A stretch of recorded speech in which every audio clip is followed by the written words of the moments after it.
क्या कभी आपके साथ ऐसा हुआ है कि आपने किसी के लिए अपना सब कुछ न्योछावर कर दिया हो और बदले में आपको सिर्फ धोखा मिला हो? क्या कभी आपका दिल इस सवाल से चीज पड़ा है कि मैंने तो हमेशा सबका भला चाहा, फिर मेरे ही हिस्से में ये दर्द, ये आंसू, ये तन्हाई क्यों आए? आप जो इस वक्त मेरी आवाज सुन रहे हैं, मैं जानता हूं, मैं आपके मन की इस उथल पुथल को महसूस कर सकता हूं।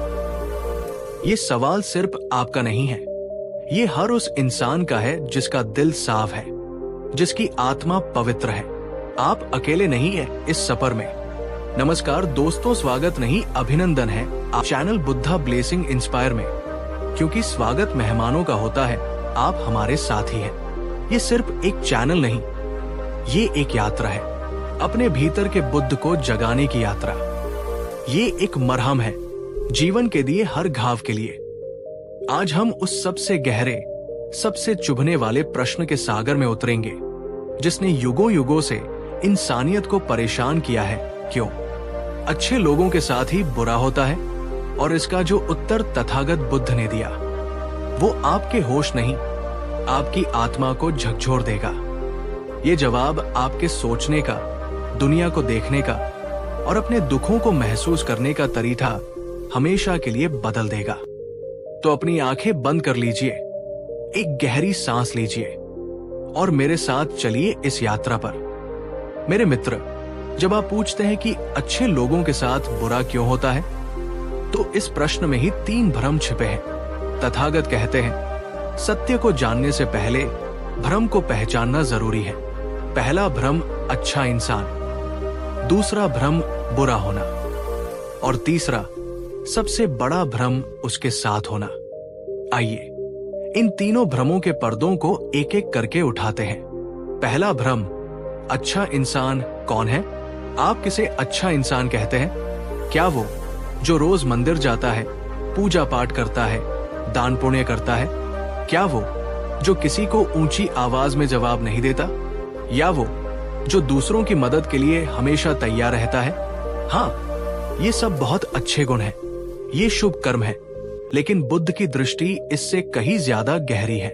तथागत कहते हैं, अच्छा या बुरा सिर्फ हमारे बाहरी कर्मों का लेबल नहीं है, ये हमारे मन की गहराइयों में छिपी हुई चेतना का प्रतिबिंब है। आपकी नियत, आपका इरादा, वही सब कुछ है। एक पल के लिए सोचिए, क्या आपने कभी किसी की मदद की है, लेकिन मन के किसी कोने में ये इच्छा छुपी थी कि बदले में आपका सम्मान हो, आपकी तारीफ हो?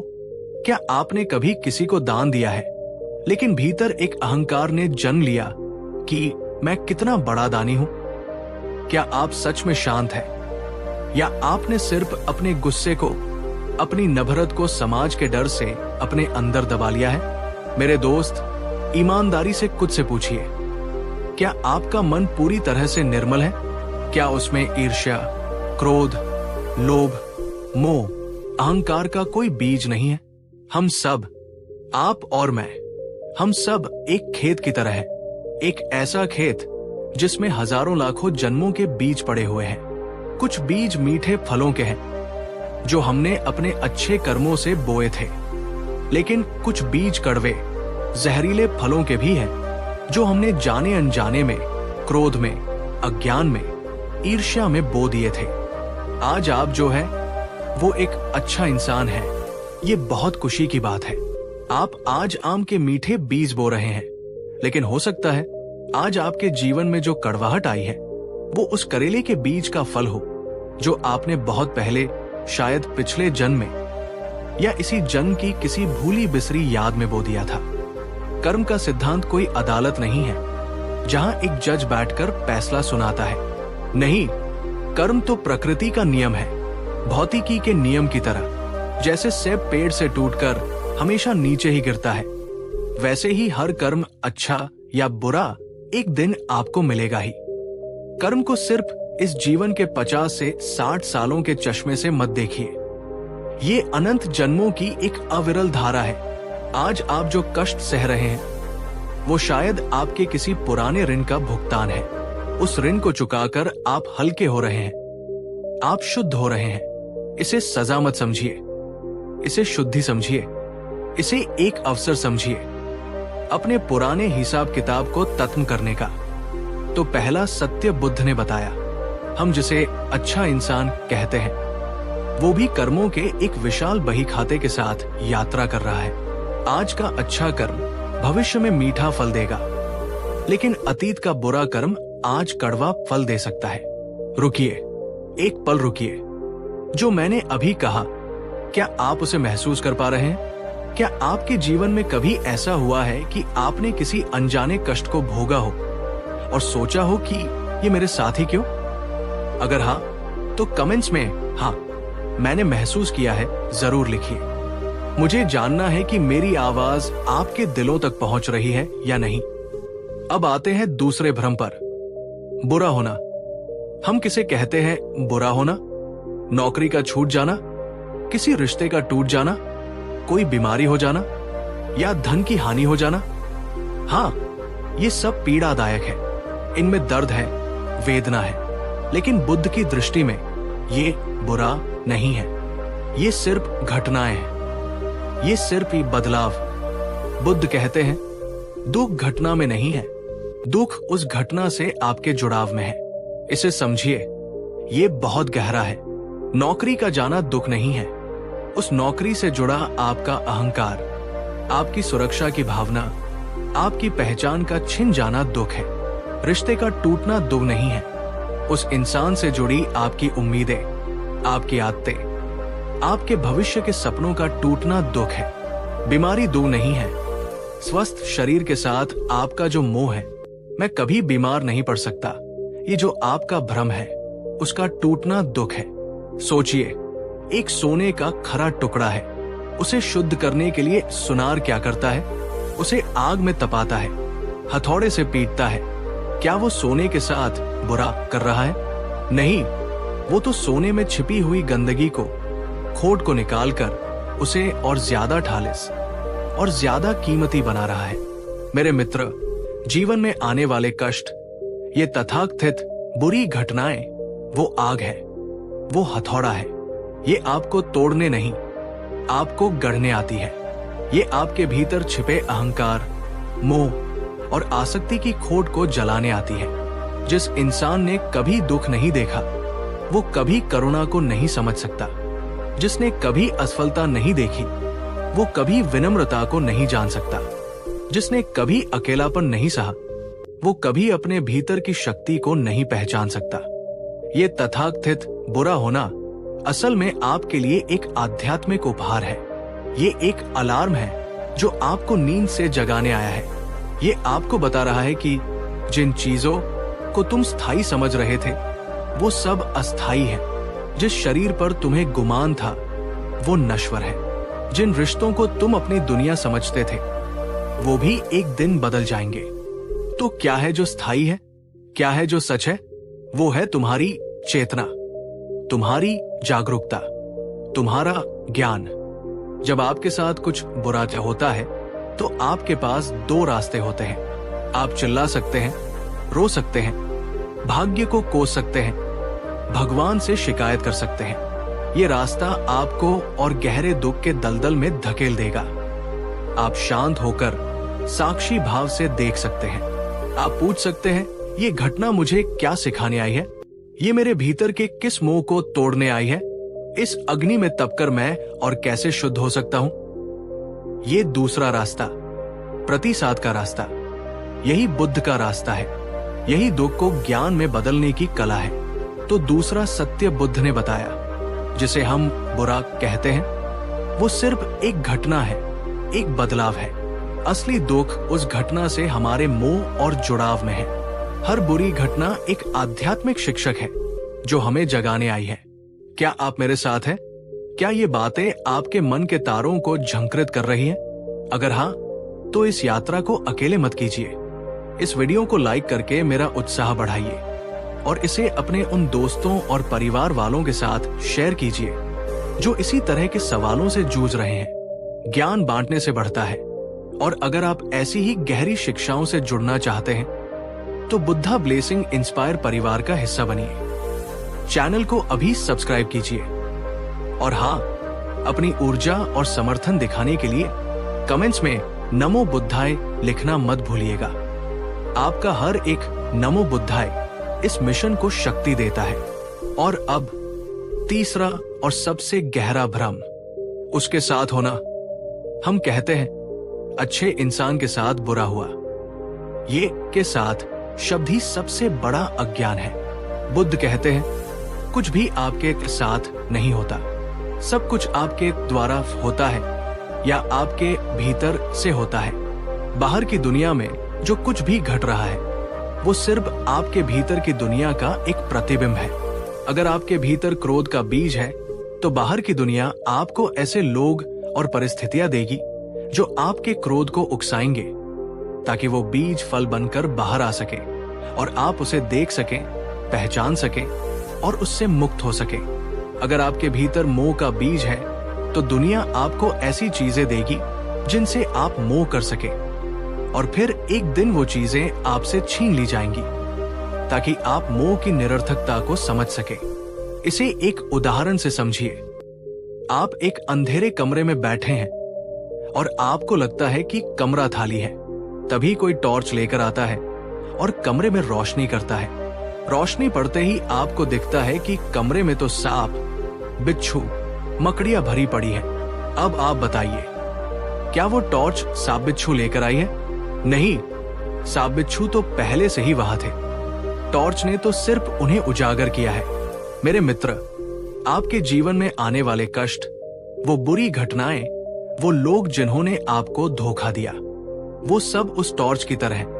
उन्होंने आपके भीतर कोई नया दुख पैदा नहीं किया है। उन्होंने तो सिर्फ आपके भीतर पहले से मौजूद दुख, क्रोध, भय और अज्ञान को उजागर कर दिया है। जब तक वो घटना नहीं घटी थी, आप एक भ्रम में जी रहे थे कि मैं बहुत शांत हूं, मैं बहुत मजबूत हूं। उस घटना ने आकर आपका भ्रम तोड़ दिया। उसने आपको आपका असली चेहरा दिखा दिया।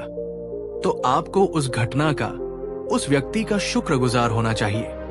वो आपका दुश्मन नहीं, आपका सबसे बड़ा गुरु था। उसने आपको आत्मज्ञान का एक मौठा दिया।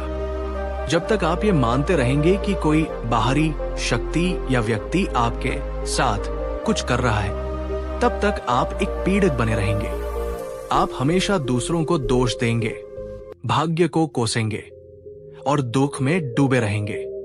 लेकिन जिस पल आप ये समझ लेंगे कि जो कुछ हो रहा है वो मेरे ही भीतर के किसी बीज का फल है या मुझे कुछ सिखाने के लिए हो रहा है, उसी पल आप पीड़ित से साधक बन जाएंगे।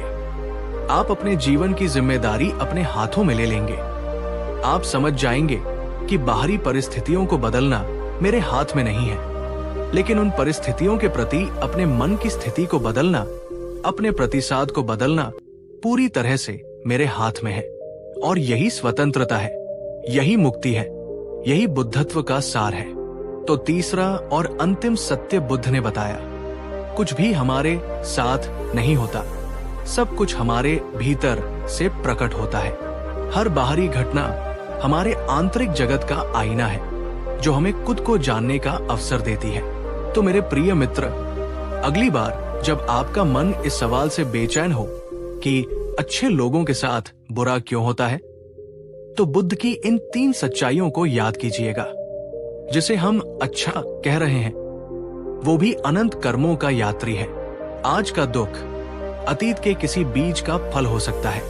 इसे सजा नहीं, शुद्धि समझिए। जिसे हम बुरा कह रहे हैं वो घटना नहीं, उस घटना से हमारा मोह है। ये दुख आपको तोड़ने नहीं, आपको जगाने और गढ़ने आया है। ये एक शिक्षक है। कुछ भी आपके साथ नहीं हो रहा, सब कुछ आपके भीतर से हो रहा है। हर घटना एक आईना है जो आपको आपसे मिलाने आया है। ये कष्ट, ये पीड़ा, ये अंत नहीं है, ये एक मोड़ है।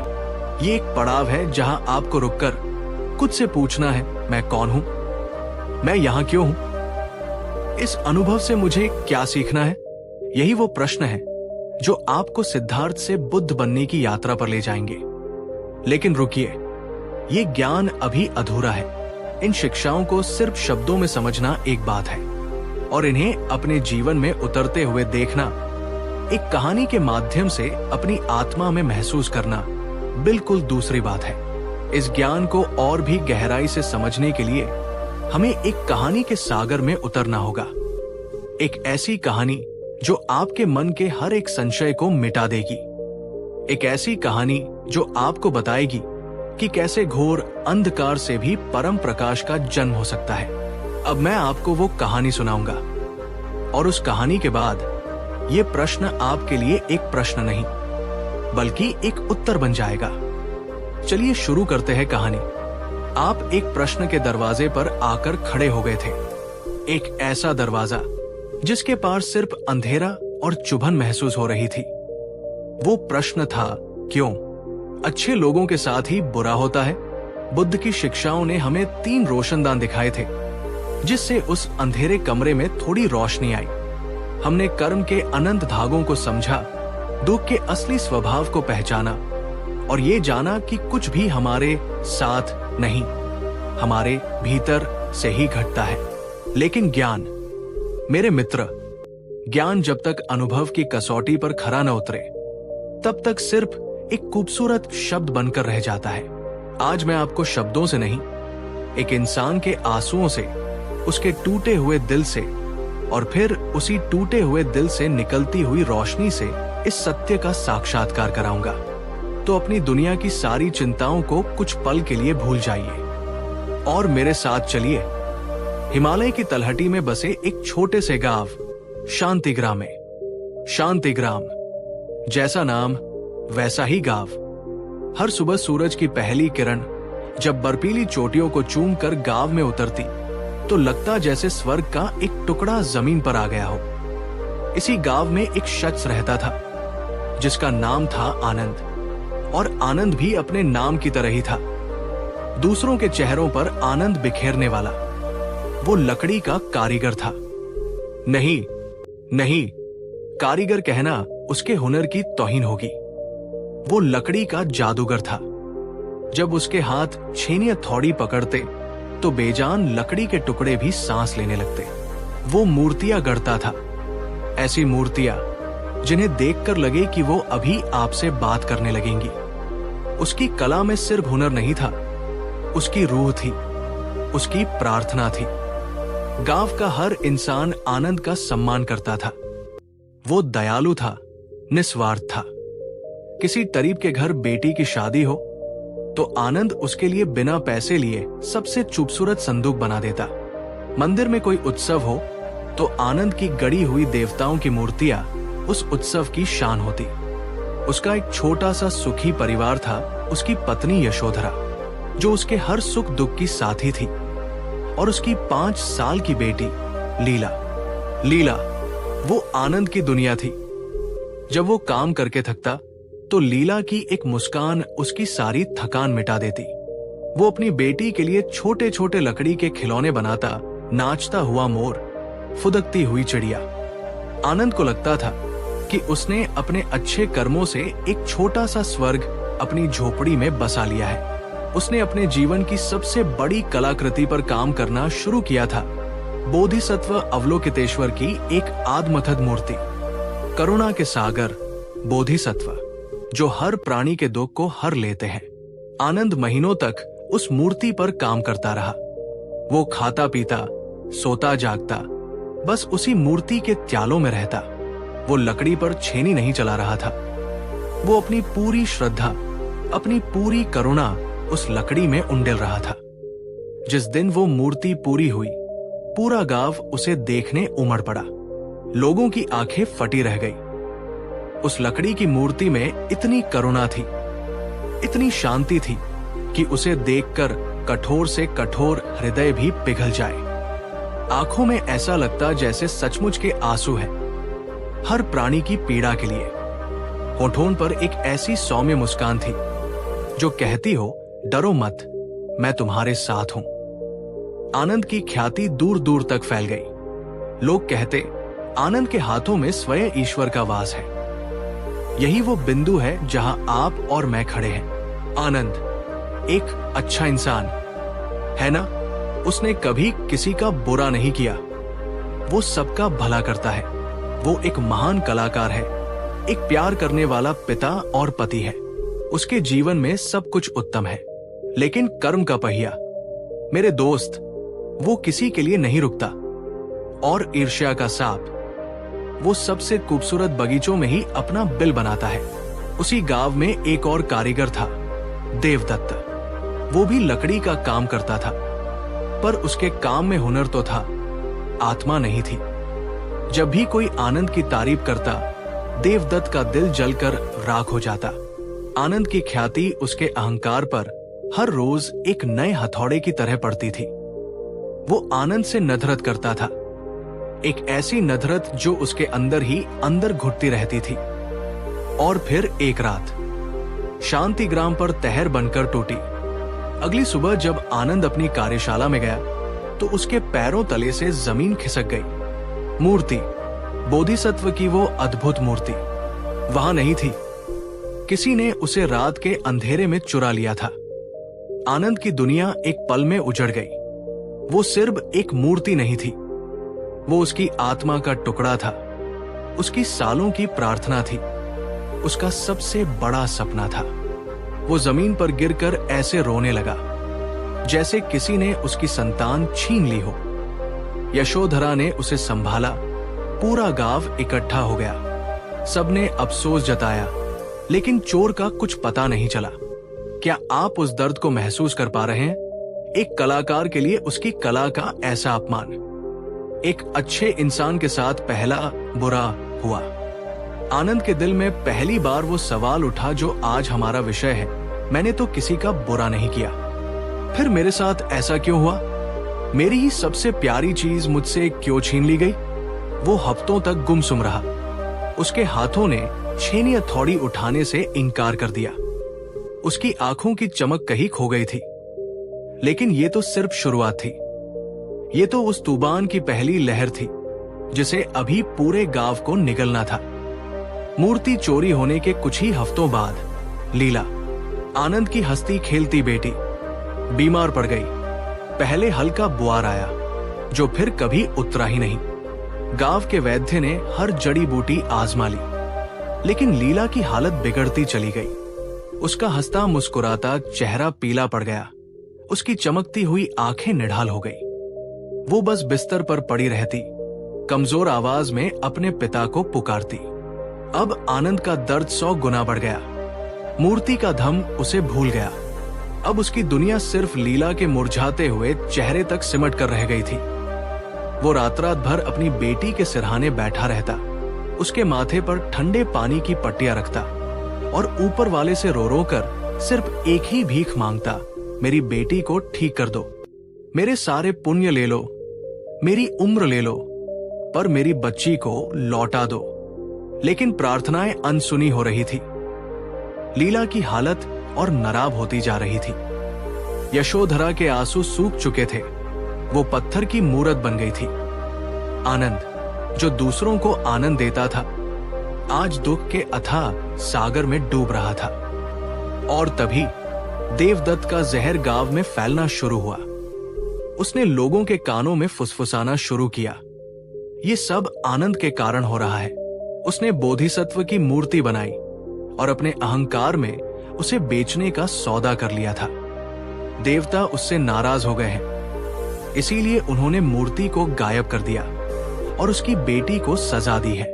लोगों का मन, मेरे मित्र, बहुत चंचल होता है। वो तर्क नहीं ढूंढता, वो सिर्फ अपने डर का जवाब ढूंढता है। गांव में सूखा पड़ने लगा था, नदी का पानी कम हो रहा था, फसलें सूख रही थी। लोगों को देवदत्त की बातों में सच्चाई नजर आने लगी। वही लोग जो कल तक आनंद के हुनर के गीत गाते थे, आज उसे देखकर मुंह फेरने लगे। जब वो गली से गुजरता तो औरतें अपने बच्चों को घरों के अंदर खींच लेती, जैसे वो कोई अपशकुन हो। वही दोस्त जो उसके साथ घंटों बैठते थे, आज उसे देखकर रास्ता बदल लेते। मनहूस, इसके पापों की सजा पूरा गांव भुगत रहा है। इसने देवताओं का अपमान किया है। ये शब्द, ये कानाफूसी आनंद के दिल में शीशे के टुकड़ों की तरह चुभ रहे थे। एक तरफ बेटी की जान जा रही थी, दूसरी तरफ पूरी दुनिया उससे नफरत करने लगी थी। उसका घर जो कभी स्वर्ग था, अब नरक बन चुका था। घर में अनाज का एक दाना नहीं था, कोई उसे काम देने को तैयार नहीं था। वो पूरी तरह से अकेला पड़ गया था, अपने दुख के साथ, अपनी पीड़ा के साथ, अपनी बेबसी के साथ। अब आप मुझे बताइए, क्या आपने कभी ऐसी बेबसी महसूस की है जब आपको लगे कि पूरी कायनात आपके खिलाफ साजिश कर रही है, जब हर दरवाजा आपके मुंह पर बंद हो जाए, जब आपकी अपनी परछाई भी आपको डराने लगे? आनंद की इस पीड़ा को अगर आप महसूस कर पा रहे हैं तो कमेंट्स में सिर्फ "मैं समझ सकता हूं" लिख दीजिए। आपकी भावनाएं इस कहानी को और जीवंत बना देंगी। एक रात चांद भी बादलों में छिपा हुआ था। अंधेरा इतना घना था कि जैसे पूरी दुनिया पर कालिक पुत गई हो। लीला दर्द से कराह रही थी, यशोधरा बेसुध पड़ी थी। आनंद के सब्र का बांध टूट गया। वो अपनी झोपड़ी से बाहर निकला और पागलों की तरह गांव से बाहर जंगल की ओर भागने लगा। वो चींच रहा था, आसमान की ओर देखकर चींच रहा था। क्यों? आखिर क्यों? क्या यही मेरे अच्छे होने का इनाम है? क्या यही मेरी भक्ति का फल है? अगर यही तेरा न्याय है तो मुझे ऐसा न्याय नहीं चाहिए। ले ले मेरी जान, खत्म कर दे इस किस्से को। वो रोता रहा, चीखता रहा, जब तक कि उसका गला रुंध नहीं गया, जब तक कि उसके आंसू सूख नहीं गए। पूरी तरह से हार कर वो एक विशाल पेड़ के नीचे गिर पड़ा। उसने तय कर लिया था कि वो यही अपनी जान दे देगा। ऐसी जिंदगी जीने का क्या फायदा जहां सिर्फ दर्द और अपमान है। उसकी आंखें बंद हो रही थी। उसे लग रहा था कि शायद मौत ही अब एकमात्र शांति है। तभी उसे अपने पास किसी के होने का एहसास हुआ। उसने कमजोरी से अपनी आंखें खोली। पेड़ के नीचे उससे कुछ ही दूरी पर एक वृद्ध बौद्ध भिक्षु शांत भाव से पद्मासन में बैठे थे। उनके चेहरे पर कोई शिकन नहीं थी, कोई भाव नहीं था, सिर्फ अथाह शांति थी। जैसे इस दुनिया का कोई दुख उन्हें छू भी नहीं सकता। उन्होंने अपनी आंखें खोली और आनंद की ओर देखा। उनकी आंखों में न दया थी, न तिरस्कार, सिर्फ एक गहरी निर्मल जागरूकता थी।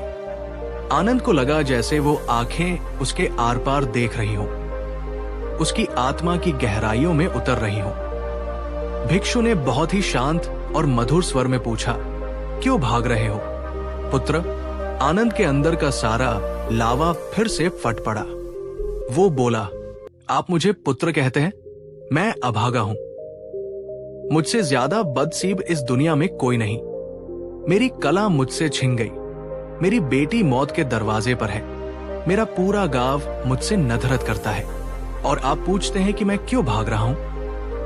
भिक्षु शांत बैठे सुनते रहे। जब आनंद चुप हुआ तो उन्होंने फिर से पूछा, तुमने क्या खोया है आनंद? आनंद चीखा, सब कुछ। मैंने अपना सब कुछ खो दिया। भिक्षु ने सौम्यता से कहा, जो तुम्हारा था ही नहीं उसे तुम कैसे खो सकते हो? ये वाक्य, ये एक साधारण सा वाक्य आनंद के सिर पर हथौड़े की तरह लगा। क्या मतलब है आपका? उसने पूछा। भिक्षु ने समझाया, जिस हुनर पर तुम्हें गुमान था, क्या वो तुम पैदा हुए तब साथ लाए थे, या वो प्रकृति का एक उपहार था जो तुम्हें मिला था? जिस बेटी को तुम मेरी बेटी कहते हो, क्या वो तुम्हारी संपत्ति है, या वो एक स्वतंत्र आत्मा है जो कुछ समय के लिए तुम्हारे साथ यात्रा करने आई है?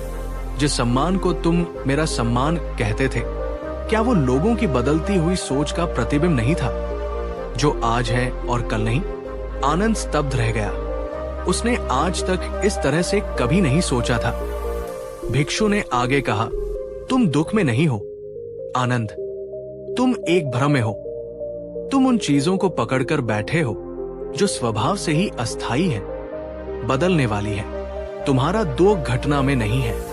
तुम्हारा दुख उस मूर्ति के चोरी हो जाने में नहीं है। तुम्हारा दुख उस मूर्ति से तुम्हारे मोह में है, तुम्हारे अहंकार में है कि मैंने इसे बनाया। तुम्हारा दुख तुम्हारी बेटी के बीमार होने में उतना नहीं है, जितना इस डर में है कि मेरी बेटी मुझसे दूर चली जाएगी। तुम्हारा दुख गांव वालों की नफरत में नहीं है, तुम्हारा दुख उस सम्मान की चाहत में है जिसे तुम खोना नहीं चाहते। ये घटनाएं, ये तथाकथित बुरी घटनाएं तुम्हारे साथ बुरा करने नहीं आई है आनंद, ये तुम्हें जगाने आई है। ये तुम्हें ये बताने आई है कि तुम जिन बादलों को पकड़कर बैठे हो वो बादल हैं, वो स्थायी नहीं है। तुम आकाश हो, वो आकाश जो हमेशा रहता है, जिस पर हजारों बादल आते हैं और चले जाते हैं। आनंद की आंखों से आंसू बह रहे थे, लेकिन इस बार ये आंसू बेबसी के नहीं, एक नई समझ के थे। भिक्षु ने कहा, उस मूर्ति को देवदत्त ने नहीं चुराया आनंद, उसे तुम्हारे भीतर छिपे अहंकार ने चुराया है, ताकि तुम अहंकार से मुक्त हो सको। तुम्हारी बेटी को कोई बीमारी सजा नहीं दे रही, उसकी पीड़ा तुम्हें करुणा का असली अर्थ सिखाने आई है। वो करुणा नहीं जो तुम लकड़ी में गढ़ते थे, बल्कि वो करुणा जो तुम किसी दूसरे जीव की पीड़ा को देखकर अपने हृदय में महसूस करते हो। गांव वाले तुमसे नधरत नहीं कर रहे, वो अपने डर से नधरत कर रहे हैं, और उनका डर तुम्हें सिखा रहा है कि दूसरों की राय पर टिके सुख कितने खोखले होते हैं। जाओ आनंद, भागो मत, रुको और देखो, अपने दुख को देखो, एक साक्षी की तरह अपनी पीड़ा को महसूस करो, बिना उससे भागे। अपनी बेटी के पास बैठो, उसके ठीक होने की प्रार्थना मत करो, बस उसके साथ रहो, उसकी हर सांस के साथ एक हो जाओ। गांव वालों को देखो, उनकी आंखों में नफरत नहीं, उनका डर देखो। तुम पाओगे कि तुम्हारा दुख पिघलने लगा है और उसकी जगह एक गहरी शांति और करुणा जन्म ले रही है। उस रात आनंद जंगल से वापस लौटा, लेकिन वो आनंद नहीं था जो जंगल की ओर भागा था।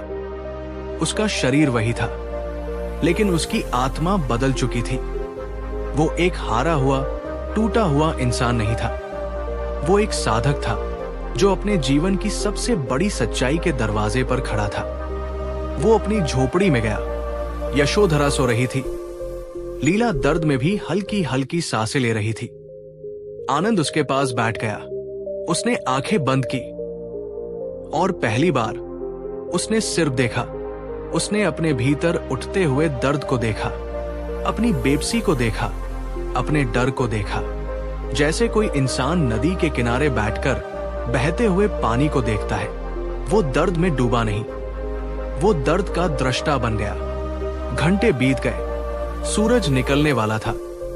आनंद बस बैठा रहा, शांत, स्थिर, अपनी बेटी की हर सांस को महसूस करते हुए। पहली बार उसने पाया कि उसके मन में कोई शिकायत नहीं है, कोई सवाल नहीं है, सिर्फ एक गहरा मौन है, और उस मौन में छिपी एक गहरी स्वीकृति है। उसने अपनी आंखें खोली और अपनी बेटी के चेहरे को देखा। आज उसे अपनी बेटी के पीले चेहरे में सिर्फ बीमारी नहीं दिखाई दी, उसे जीवन का चक्र दिखाई दिया। जन्म, पीड़ा, मृत्यु और इस सब के पार की शांति। उसकी आंखों से 2 बूंद आंसू टपके और सीधे लीला के माथे पर गिरे। ये आंसू दुख के नहीं थे, ये आंसू करुणा के थे, विशुद्ध करुणा। मेरे मित्र, कहानी यहां रुकी है, तत्म नहीं हुई। ये एक पड़ाव है। आनंद ने बुद्ध की शिक्षा को अपने अनुभव में उतार लिया है। उसने दुख को ज्ञान में बदलना सीख लिया है। उसने बाहरी परिस्थितियों में शांति खोजना छोड़कर अपने भीतर शांति को पा लिया है। लेकिन क्या इसका मतलब है कि सब कुछ ठीक हो जाएगा? क्या उसकी बेटी चमत्कारिक रूप से स्वस्थ हो जाएगी? क्या गांव वाले आकर उससे माफी मांग लेंगे? क्या देवदत्त को उसके किए की सजा मिलेगी? कर्म का पहिया बहुत जटिल है, उसके धागे बहुत उलझे हुए हैं। आनंद ने तो अपने हिस्से का धागा सुलझाना शुरू कर दिया है, लेकिन देवदत्त का कर्म, लीला का अपना कर्म, उस पूरे गांव का सामूहिक कर्म, उन सब का फल तो अभी प्रकट होना बाकी है। असली परीक्षा अब शुरू होगी। क्या आनंद दुख के तत्म हो जाने पर शांत है, या वो दुख के बीचों बीच भी शांत रह पाएगा? क्या उसका ये ज्ञान एक पल का अनुभव था, या ये उसकी चेतना का स्थायी हिस्सा बन चुका है? इन सवालों का जवाब और इस कहानी का अगला मोड़ हम अपनी अगली यात्रा में जानेंगे। तब तक मैं आपसे एक सवाल पूछना चाहता हूं। आनंद की इस यात्रा ने आपके दिल के किस कोने को छुआ? क्या आपको भी अपने जीवन में किसी भिक्षु की जरूरत महसूस हुई है जो आपको एक नया नजरिया दे सके? अपने विचार मुझसे कमेंट में जरूर साझा कीजिए। आपकी हर कहानी, हर अनुभव इस मंच को और समृद्ध बनाता है। और अगर आनंद की ये कहानी आपके दिल तक पहुंची है तो इसे उन लोगों तक भी पहुंचाइए जिन्हें इसकी सबसे ज्यादा जरूरत है। वीडियो को लाइक और शेयर करना मत भूलिएगा और हमारे इस सफर में साथी बने रहने के लिए बुद्धा ब्लेसिंग इंस्पायर को सब्सक्राइब जरूर कर लीजिए। चलिए शुरू करते हैं अगली कहानी। हम आनंद की यात्रा के उस संवेदनशील मोड़ पर लौटते हैं और देखते हैं कि साक्षी भाव को जगाने के बाद उसके जीवन और शांतिग्राम की कहानी किस दिशा में आगे बढ़ती है। रात का सबसे घना अंधेरा सुबह होने से ठीक पहले होता है और इंसान की आत्मा की रात भी ठीक ऐसी ही होती है जब सब कुछ बिखर जाता है, जब आशा की आखिरी किरण भी दम तोड़ देती है। ठीक उसी पल भीतर से एक नया सूरज उगने की संभावना बनती है। पिछली बार हमने आनंद को उसी दहलीज पर छोड़ा था, एक ऐसा इंसान जिसके जीवन का हर स्तंभ ढह चुका था। उसका हुनर, उसका सम्मान, उसकी बेटी की सेहत, सब कुछ। वो चीखता हुआ, शिकायत करता हुआ टूटकर जंगल में गिरा था, लेकिन वहां एक मौन भिक्षु के कुछ शब्दों ने उसे तोड़ा नहीं, उसे जगा दिया। उसने दुख में डूबने की बजाय दुख का दृष्टा बनना चुना। उसने दुनिया से लड़ने की बजाय अपने भीतर की शांति को खोजना चुना। और उस रात अपनी बेटी के सिरहाने बैठकर उसने पहली बार विशुद्ध करुणा को महसूस किया। वो आंसू जो उसकी आंखों से गिरे थे वो दुख के नहीं, बोध के थे। लेकिन मेरे मित्र, ज्ञान को पा लेना एक बात है और उस ज्ञान के साथ जीना, हर पल हर सांस में जीना, बिल्कुल दूसरी बात। असली परीक्षा तो अब शुरू होनी थी। क्या साक्षी भाव का ये दिया जीवन के आने वाले तूफानों में जलता रह पाएगा या बुझ जाएगा? आइए इस कहानी के धागों को फिर से पकड़ते हैं और देखते हैं कि कर्म का चक्र कैसे घूमता है। आवाज। जैसे ही सूरज की पहली किरण लीला के पीले चेहरे पर पड़ी, आनंद ने एक अजीब सी शांति महसूस की। कल तक यही सूरज की किरण उसे चुभती थी, एक नए दर्द भरे दिन की शुरुआत लगती थी। पर आज उसे उस रोशनी में एक वादा दिखा, एक आश्वासन दिखा। उसके मन में अब यह सवाल नहीं था कि मेरी बेटी ठीक होगी या नहीं। उसके मन में अब बस एक गहरी स्वीकृति थी, जो होगा वो प्रकृति का नियम होगा। मेरा काम सिर्फ प्रेम करना है, सेवा करना है, साक्षी रहना है। उसने यशोधरा को धीरे से जगाया। यशोधरा की आंखें सूजी हुई थी। वो रात भर रो रो कर बेसुध हो गई थी। उसने अपने पति के चेहरे की ओर देखा और वो चौंक गई। आनंद के चेहरे पर दुख की रेखाएं तो थी, लेकिन उनमें अब बेबसी नहीं थी। आंखों में आंसू नहीं थे। एक अजीब सी स्थिरता थी, एक ठहराव था जिसे यशोधरा समझ नहीं पा रही थी। उसे लगा शायद दुख की अधिकता से उसका पति विक्षिप्त हो गया है। आनंद ने कुछ नहीं कहा। वो उठा और अपनी कार्यशाला की ओर चला गया, जहां हफ्तों से धूल जम रही थी। उसने छेनी और हथौड़ी उठाई। यशोधरा को लगा कि शायद वो गुस्से में सब कुछ तोड़ने जा रहा है, पर आनंद ने लकड़ी का एक छोटा साधारण सा टुकड़ा उठाया और उसे तराशना शुरू कर दिया। उसके हाथ कांप नहीं रहे थे, उसके चेहरे पर कोई तनाव नहीं था। वो बस उस लकड़ी के टुकड़े पर काम कर रहा था, पूरी एकाग्रता से, जैसे दुनिया में उस लकड़ी के सिवा और कुछ हो ही नहीं। वो कोई महान मूर्ति नहीं बना रहा था, वो एक छोटा सा हंसता हुआ खरगोश बना रहा था। अपनी बेटी लीला के लिए उसकी हर चोट में नधरत नहीं, प्रेम था। उसकी हर रगड़ में शिकायत नहीं, स्वीकृति थी। वो काम नहीं कर रहा था, वो ध्यान कर रहा था। वो लकड़ी के माध्यम से अपने भीतर पाई उस नई शांति को आकार दे रहा था। घंटों बाद जब वो छोटा सा खिलौना बनकर तैयार हुआ तो वो अद्भुत था। उस लकड़ी के खरगोश की आंखों में शरारत थी और होठों पर एक ऐसी मुस्कान जिसे देखकर किसी का भी दिल पिघल जाए। आनंद उसे लेकर लीला के पास गया और उसके छोटे से हाथ में रख दिया। लीला की आंखें, जो हफ्तों से लगभग बंद थी, धीरे धीरे खुली। उसने उस चिकने मुलायम खिलौने को महसूस किया। उसकी उंगलियों ने उसे छुआ और कई दिनों के बाद उसके मुरझाए हुए होठों पर एक बहुत ही फीकी, बहुत ही कमजोर सी मुस्कान तैरी। यशोधरा के लिए ये एक चमत्कार था। उसकी आंखों से खुशी के आंसू बह निकले। वो मुस्कान, एक पल की वो मुस्कान, सूखे हुए रेगिस्तान में बारिश की पहली बूंद जैसी थी। लेकिन आनंद शांत रहा। वो जानता था कि ये कोई चमत्कार नहीं है, ये प्रेम की, निस्वार्थ कर्म की ऊर्जा का सहज परिणाम है। उसने खिलौना बेटी के हाथ में रखकर कुछ मांगा नहीं था, कोई उम्मीद नहीं की थी। उसने बस अपना कर्म किया था, पूरे प्रेम और जागरूकता के साथ। उधर गांव में देवदत्त अपनी जीत का जश्न मना रहा था। उसने आनंद को पूरी तरह से तोड़ दिया था, उसे समाज की नजरों में गिरा दिया था। अब गांव में लकड़ी का सिर्फ एक ही कारीगर था, वो खुद। उसे राजमहल से एक बड़ा काम मिला था। राजा के नए कक्ष के लिए एक भव्य दरवाजा बनाना था।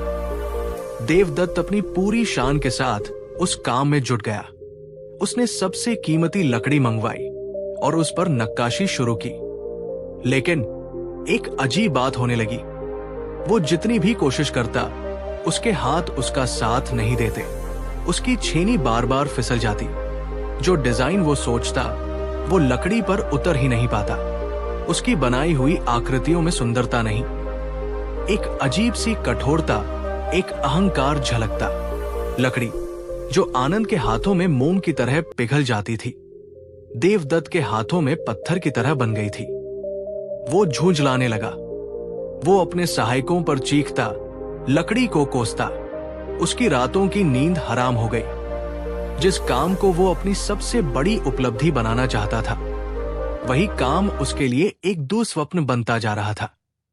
क्या आप समझ रहे हैं मेरे मित्र, कर्म का सिद्धांत कैसे काम करता है? आनंद, जिसके पास कुछ नहीं था, वो एक छोटे से लकड़ी के टुकड़े में भी जान डाल रहा था, क्योंकि उसका मन शांत और प्रेम से भरा हुआ था। और देवदत्त, जिसके पास सबसे कीमती लकड़ी और सबसे बड़ा मौका था, वो कुछ नहीं बना पा रहा था, क्योंकि उसका मन ईर्ष्या और अहंकार की आग में जल रहा था। कला या जीवन का कोई भी काम सिर्फ हुनर से नहीं होता, वो आपकी भीतरी अवस्था का प्रतिबिंब होता है। आपका मन शांत है तो आपका काम सुंदर होगा। आपका मन बेचैन है तो आपकी हर रचना में वो बेचैनी दिखाई देगी। आनंद हर रोज एक नया खिलौना बनाता, कभी फुदकती हुई गौरैया, कभी तैरती हुई मछली, और हर खिलौने के साथ लीला की हालत में एक सूक्ष्म सा सुधार आता। वो अब आंखें खोलने लगी थी, अपने पिता को पहचानने लगी थी। उसका बुठार अब भी था, लेकिन उसमें वो तेजी नहीं थी। यशोधरा के मन में आशा की लौ फिर से जलने लगी थी, पर गांव वालों का बर्ताव अब भी वैसा ही था। वो अब भी आनंद को मनहूस समझते थे। कभी कभी बच्चे उसकी झोपड़ी पर पत्थर फेंकते और मनहूस मनहूस कहकर भाग जाते। पहले ये बातें आनंद को चुभती थी, पर अब वो सिर्फ उन बच्चों की ओर देखता और उसके मन में क्रोध नहीं, करुणा आती।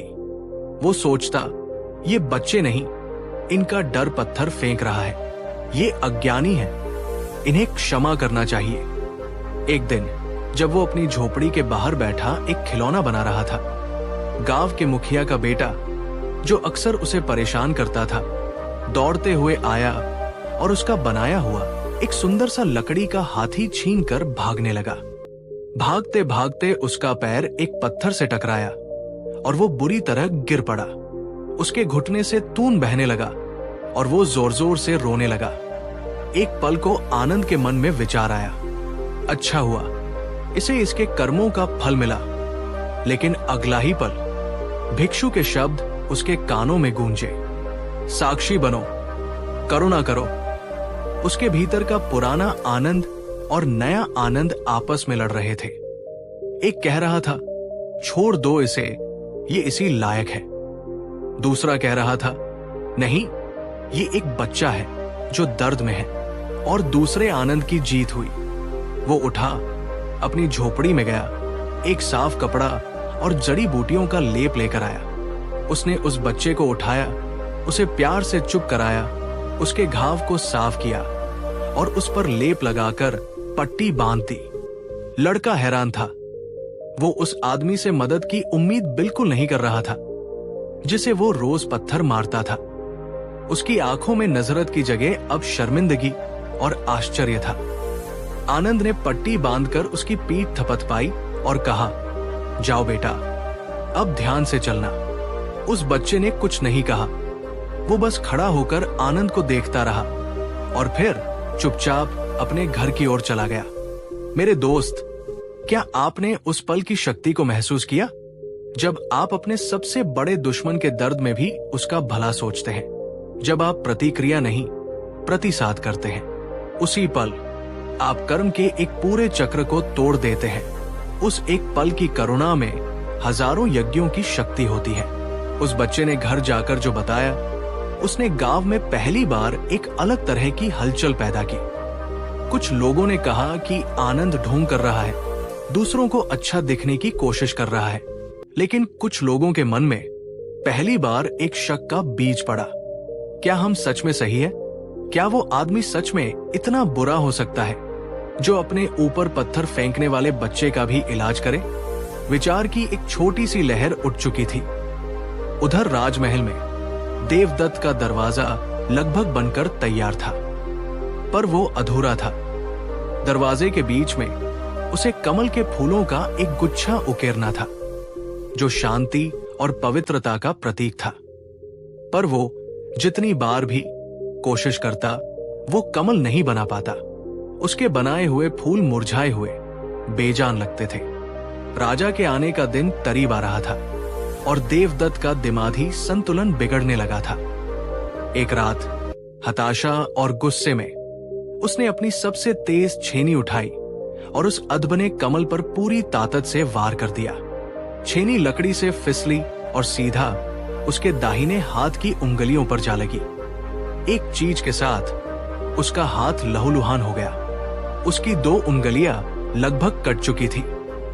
उसका सबसे बड़ा हथियार, उसका दाहिना हाथ, अब बेकार हो चुका था। कर्म, मेरे मित्र, कर्म अपना हिसाब बड़ी बारीकी से करता है। जिस ईर्ष्या की आग से उसने आनंद को जलाना चाहा, उसी आग में आज उसका अपना भविष्य जलकर राख हो गया था। अब कहानी एक और दिलचस्प मोड़ लेती है। आनंद की बेटी लीला अब काफी बेहतर थी। वो बैठ सकती थी, थोड़ा बहुत खा सकती थी।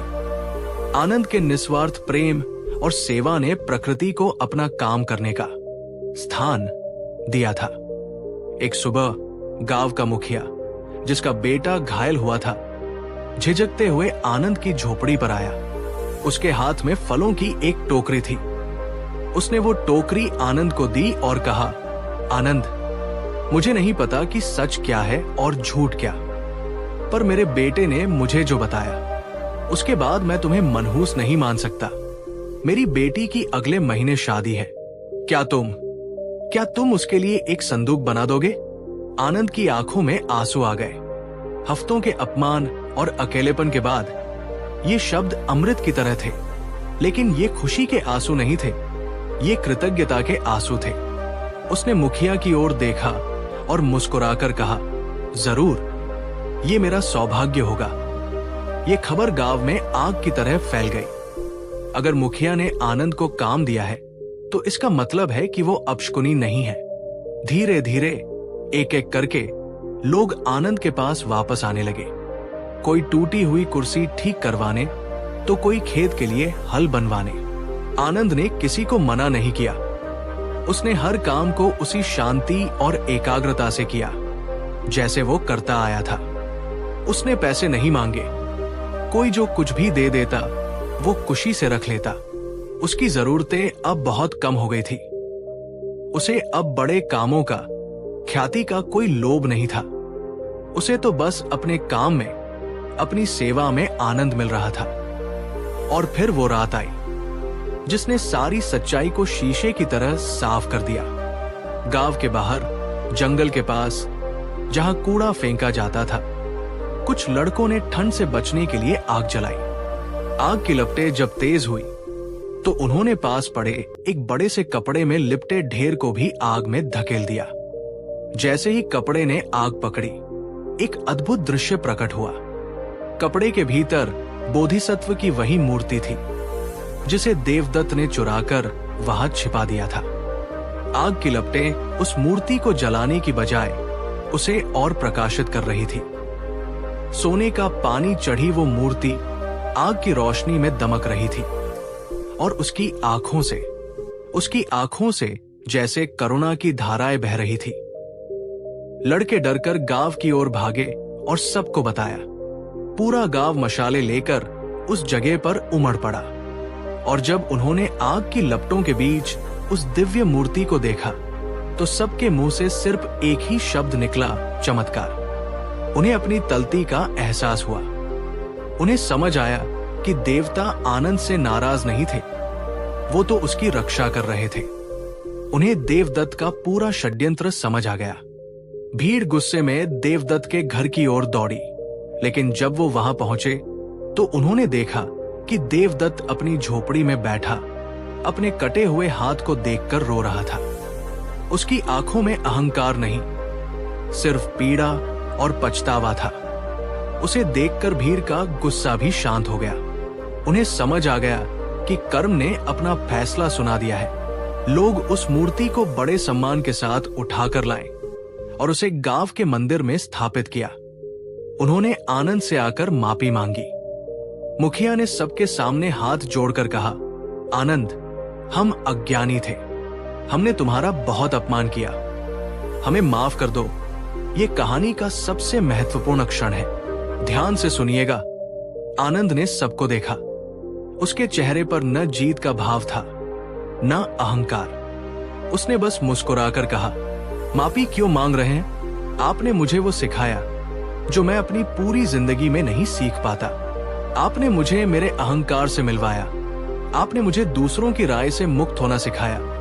आपने मुझे करुणा का असली मतलब सिखाया। मैं आपका ऋणी हूं। ये शब्द, ये किसी इंसान के नहीं, एक बोधिसत्व के शब्द थे। एक ऐसे व्यक्ति के जिसने अपने दुखों को खाद बनाकर अपने भीतर ज्ञान का कमल खिला लिया था। गांव वालों की आंखों में आंसू थे। उन्हें आनंद के रूप में एक संत मिल गया था। कहानी यहां खत्म हो सकती थी, पर एक आखिरी धागा अभी जुड़ना बाकी था। अगले दिन आनंद हाथ में कुछ फल और दवाइयां लेकर देवदत्त की झोपड़ी में गया। देवदत्त उसे देखकर डर गया। उसे लगा कि आनंद अपना बदला लेने आया है। उसने डर के मारे अपनी आंखें बंद कर ली, लेकिन आनंद ने उसके पास बैठकर उसके घायल हाथ पर धीरे से दवाई लगाई और कहा, चिंता मत करो देवदत्त, हाथ ठीक हो जाएगा। और हुनर हाथों में नहीं, मन में होता है। जब मन की ईर्ष्या निकल जाएगी तो तुम अपने बाएं हाथ से भी चमत्कार कर सकोगे। देवदत्त अपनी आंखों पर विश्वास नहीं कर पाया। वो आदमी जिसका उसने सब कुछ छीनने की कोशिश की, आज उसकी सेवा कर रहा था। वो आनंद के पैरों पर गिर पड़ा और बच्चों की तरह रोने लगा। मुझे माफ कर दो आनंद, मुझसे पाप हो गया। आनंद ने उसे उठाकर गले से लगा लिया और कहा, अतीत को भूल जाओ मित्र, चलो एक नई शुरुआत करते हैं। उस दिन शांतिग्राम में सिर्फ 2 कारीगर गले नहीं मिले थे। उस दिन मानवता की जीत हुई थी। करुणा ने घृणा पर विजय पाई थी। तो मेरे प्रिय मित्र, अब मैं आपसे फिर वही सवाल पूछता हूं, क्यों अच्छे लोगों के साथ बुरा होता है? क्या आनंद के साथ सच में बुरा से हुआ था, या वो तथाकथित बुरा होना ही उसके जीवन का सबसे बड़ा वरदान बन गया? अगर वो मूर्ति चोरी न होती तो क्या आनंद कभी अपने अहंकार को देख पाता? अगर उसकी बेटी बीमार न पड़ती तो क्या वो निस्वार्थ सेवा और करुणा का अर्थ समझ पाता? अगर गांव वाले उसका अपमान न करते तो क्या वो मान अपमान से ऊपर उठ पाता? अगर देवदत्त उससे ईर्ष्या न करता तो क्या आनंद के भीतर क्षमा का दिव्य फूल खिल पाता? हर बुरी घटना उसके आध्यात्मिक विकास की एक सीढ़ी बन गई। हर कांटा उसके लिए एक फूल लेकर आया। बुद्ध यही तो कहते हैं, जीवन में कुछ भी अच्छा या बुरा नहीं होता। हर घटना सिर्फ एक अवसर है अपने भीतर झांकने का, अपने कर्मों को समझने का और अपने चित्त को निर्मल करने का। कष्ट एक आग है जो या तो आपको जलाकर राख कर सकती है या आपके सोने को कुंदन बना सकती है। चुनाव हमेशा आपका होता है। आप पीड़ित बने रहना चाहते हैं या एक साधक बनना चाहते हैं? आप प्रतिक्रिया करना चाहते हैं या प्रतिसाद करना चाहते हैं? आनंद की कहानी अभी पूरी नहीं हुई है। ये तो सिर्फ एक पड़ाव था। उसने अपने गांव को शांतिग्राम बना दिया था, लेकिन अब तथागत की करुणा उसे और बड़ी यात्रा पर बुला रही थी। पर वो कहानी हम किसी और दिन कहेंगे। आज के लिए बस आनंद की इस यात्रा को अपने भीतर उतरने दें। अपनी जिंदगी के उन पन्नों को पलटकर देखें जिन्हें आप बुरा मानते हैं। उन लोगों को याद करें जिन्होंने आपको दर्द दिया है और फिर उनसे पूछें, क्या सच में उन्होंने आपका बुरा किया या अनजाने में वो आपके सबसे बड़े गुरु बन गए? आवाज, क्या इस कहानी ने आपके सोचने के तरीके को थोड़ा भी बदला है? क्या आप अपने जीवन की घटनाओं को अब एक नए नजरिए से देख पा रहे हैं? अपना अनुभव, अपनी भावना मुझसे कमेंट में जरूर साझा करें। आपकी हर एक प्रतीति, रियलाइजेशन हजारों लोगों के लिए प्रेरणा बन सकती है। इस कहानी की रोशनी को अपने तक सीमित मत रखिए। इसे लाइक करें और उन सभी के साथ शेयर करें जो जीवन के अंधेरों से लड़ रहे हैं। और अगर आप आत्मा को जगाने वाली ऐसी ही यात्राओं पर मेरे साथ चलना चाहते हैं तो बुद्धा ब्लेसिंग इंस्पायर को सब्सक्राइब करना न भूलें। और हां, अपनी सकारात्मक ऊर्जा को ब्रह्मांड में भेजने के लिए कमेंट्स में नमो बुद्धाय अवश्य लिखें। हम फिर मिलेंगे एक नई कहानी, एक नई शिक्षा के साथ। तब तक साक्षी भाव में स्थित रहें, जागरूक रहें, करुणा करते रहें। जी अवश्य, हम आनंद की उस अद्भुत यात्रा को आगे बढ़ाते हैं जहां से कहानी ने एक नया मोड़ लिया था। करुणा और क्षमा की विजय के बाद अब आनंद की शांति की परीक्षा और भी बड़े मंच पर होने वाली थी। जब तूफान गुजर जाता है तो उसके पीछे जो शांति आती है वो पहले से कहीं ज्यादा गहरी होती है। वो सिर्फ सन्नाटा नहीं होता, वो एक संगीत होता है। शांतिग्राम अब सिर्फ एक गांव का नाम नहीं था, वो एक अवस्था बन चुका था। एक ऐसी अवस्था जिसके केंद्र में था आनंद। अब आनंद सिर्फ लकड़ी का कारीगर नहीं था, वो गांव का वैद्य था जो लोगों के मन का इलाज करता था। वो गांव का शिक्षक था जो शब्दों से नहीं, अपने कर्मों से सिखाता था। वो गांव का मंदिर था जहां आकर लोगों को बिना किसी मूर्ति के भी ईश्वर का अनुभव होता था। उसकी कार्यशाला अब सिर्फ एक कार्यशाला नहीं, एक आश्रम बन गई थी। लोग वहां सिर्फ लकड़ी का सामान बनवाने नहीं आते थे, वे वहां कुछ पल बैठने आते थे, उस शांति को महसूस करने आते थे जो आनंद के ऑरा से निकलकर पूरे वातावरण में फैल गई थी। और उस आश्रम का सबसे पहला शिष्य कौन था? देवदत्त। वही देवदत्त जिसकी ईर्ष्या ने इस पूरी कहानी को जन्म दिया था। उसका दाहिना हाथ अब पूरी तरह से ठीक तो नहीं हुआ था, लेकिन आनंद की करुणा ने उसके मन के घावों को भर दिया था। उसने अपने बाएं हाथ से काम करना सीख लिया था और आश्चर्य की बात यह थी कि अब उसके बाएं हाथ से बनी चीजों में उसके पुराने दाहिने हाथ से ज्यादा जान होती थी, क्योंकि अब वो हुनर से नहीं, हृदय से काम करता था। वो आनंद के चरणों में बैठकर सिर्फ लकड़ी तराशना नहीं सीख रहा था, वो अपने अहंकार को, अपनी घृणा को तराश कर फेंकना सीख रहा था। लीला, आनंद की बेटी अब पूरी तरह स्वस्थ थी। वो तितली की तरह पूरे गांव में फुदकती फिरती। उसकी हंसी जैसे पूरे गांव की धड़कन हो। और यशोधरा, उसकी आंखों में अब कोई डर नहीं था। उसे अपने पति पर गर्व था। एक ऐसा गर्व जिसमें कोई अहंकार नहीं, सिर्फ गहरी श्रद्धा थी। उसे लगता था जैसे वो किसी इंसान के साथ नहीं, किसी देवता की छाव में रह रही है। आनंद ने अपने जीवन को एक लय दे दी थी। सुबह उठकर ध्यान करना, फिर अपनी बेटी के साथ खेलना, फिर कार्यशाला में जाकर जरूरतमंदों के लिए काम करना, और शाम को गांव वालों के साथ बैठकर बस मौन में उनकी सुनना। उसे कुछ नहीं चाहिए था, न धन, न सम्मान, न ख्याति। वो एक भरे हुए सागर की तरह था, शांत, गहरा और अपनी पूर्णता में स्थित। लेकिन मेरे मित्र, जब कोई फूल अपनी पूरी खुशबू के साथ खिलता है तो उसकी महक हवा के साथ दूर दूर तक यात्रा करती है। वो खुद को रोक नहीं सकती। और आनंद की शांति, उसकी करुणा की महक, अब शांतिग्राम की सीमाओं को लांघकर बड़े बड़े शहरों और राजमहलों की ओर निकल पड़ी थी।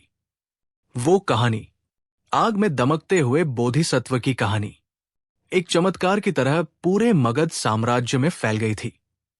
यात्रियों और व्यापारियों के मुंह से होती हुई वो कहानी पहुंची राजधानी राजगीर में, और राजगीर से वो पहुंची मगध के शक्तिशाली सम्राट बिंबिसार के कानों में। राजा बिंबिसार एक कुशल शासक था, लेकिन उसका मन बेचैन रहता था। उसे हमेशा नए चमत्कार, नए ज्ञानी, नए कलाकार अपनी सल्तनत में जोड़ने का शौक था। जब उसने आनंद और उस मूर्ति के बारे में सुना तो उसकी जिज्ञासा जाग उठी। एक ऐसा कारीगर जिसकी बनाई मूर्ति में देवता स्वयं प्रकट हो जाए, एक ऐसा इंसान जिसने अपने सबसे बड़े दुश्मन को भी क्षमा कर दिया हो। राजा ने उसी वक्त अपने सबसे विश्वसनीय मंत्री अमात्य वक्रनाथ को बुलाया और आदेश दिया, जाओ, उस गांव में जाओ और उस कारीगर आनंद को पूरे राजकीय सम्मान के साथ राजधानी लेकर आओ। हम उसकी कला को अपनी आंखों से देखना चाहते हैं, और अगर उसकी कहानी में सच्चाई है तो हम उसे मगध का राजकीय शिल्पी घोषित करेंगे। जिस दिन राजकीय घोड़ों की टापों ने शांतिग्राम की खामोशी को तोड़ा, उस दिन गांव में एक अजीब सी हलचल मच गई। सोने की जरी वाले वस्त्र पहने सैनिक, रेशमी ध्वज लिए हुए दूत, ये सब उस शांत गांव में किसी दूसरी दुनिया के प्राणी लग रहे थे।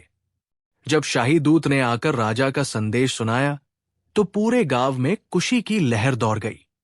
हमारा आनंद अब राजा का मेहमान बनेगा। लोग नाचने लगे, गाने लगे। उन्हें लगा कि ये उनके गांव का, उनके आनंद का सबसे बड़ा सम्मान है। सिर्फ 3 लोग थे जो खुश नहीं थे, आनंद, यशोधरा और देवदत्त। देवदत्त के चेहरे पर डर था। वो जानता था कि राजमहल क्या होता है, वहां की चमक दमक के पीछे कितनी साजिशें, कितनी ईर्ष्या छुपी होती है।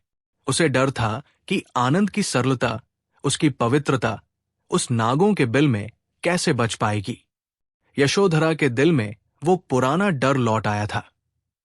बड़ी मुश्किल से उसने अपने घर का टूटा हुआ घोंसला फिर से बनाया था, और अब ये दुनिया की नजर उस पर पड़ गई थी। वो अपने आनंद को खोना नहीं चाहती थी। वो राजमहल की चमक के लिए अपनी झोपड़ी की शांति का सौदा नहीं करना चाहती थी। उसने रोते हुए आनंद से कहा, स्वामी, मत जाइए, हमें नहीं चाहिए ये सम्मान। हमारी दुनिया तो यही है, इस झोपड़ी में, अपनी लीला के साथ। वो बड़े लोग हैं, उनकी दुनिया अलग है। वो आपकी शांति को छीन लेंगे। और आनंद के मन में क्या चल रहा था, क्या आप सोच सकते हैं? एक ऐसा इंसान जिसे अब कुछ नहीं चाहिए, उसे दुनिया की सबसे बड़ी चीज भेंट की जा रही है। उसके मन में कोई खुशी नहीं थी, कोई उत्साह नहीं था। उसे वो राजकीय निमंत्रण एक सोने की जंजीर जैसा लग रहा था।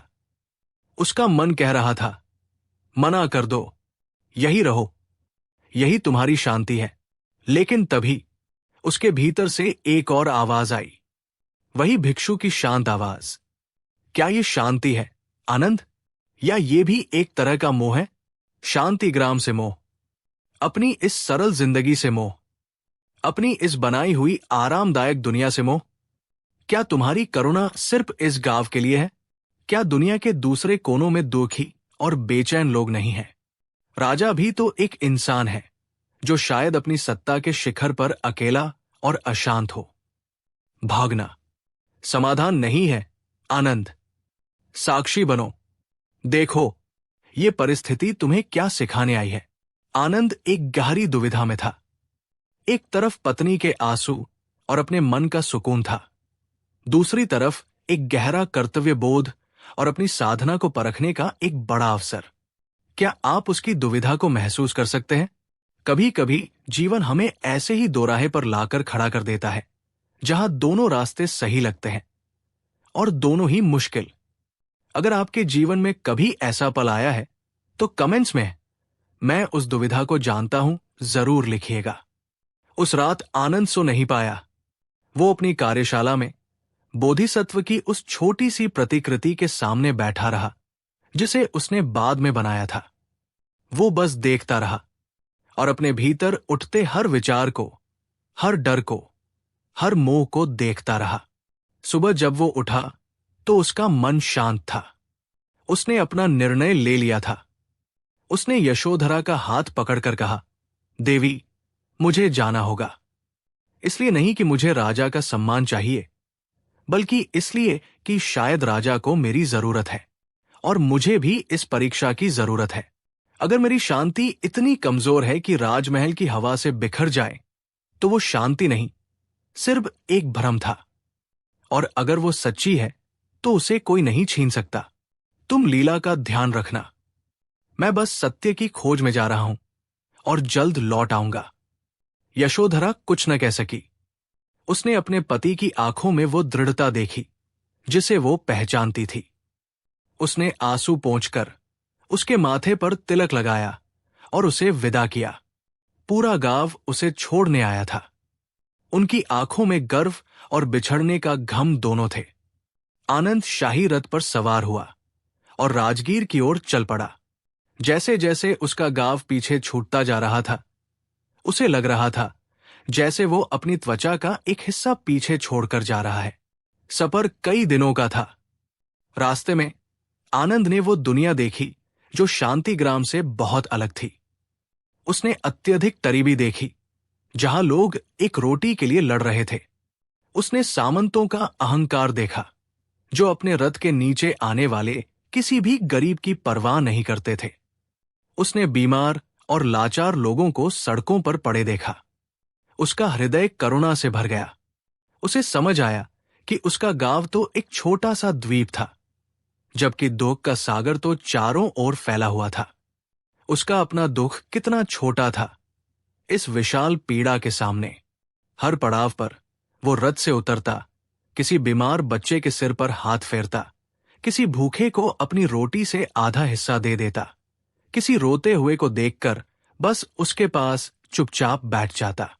उसके साथ चल रहे सैनिक और मंत्री ये सब देखकर हैरान थे। उन्होंने आज तक ऐसा कोई इंसान नहीं देखा था जो राजकीय सम्मान पाकर भी इतना विनम्र, इतना जमीन से जुड़ा हुआ हो। अमात्य वक्रनाथ, जो एक घाघ और दुनियादार इंसान था, आनंद की इस सरलता को या तो उसकी मूर्खता समझ रहा था या कोई बहुत गहरी चाल। आखिरकार वो राजगीर पहुंचे।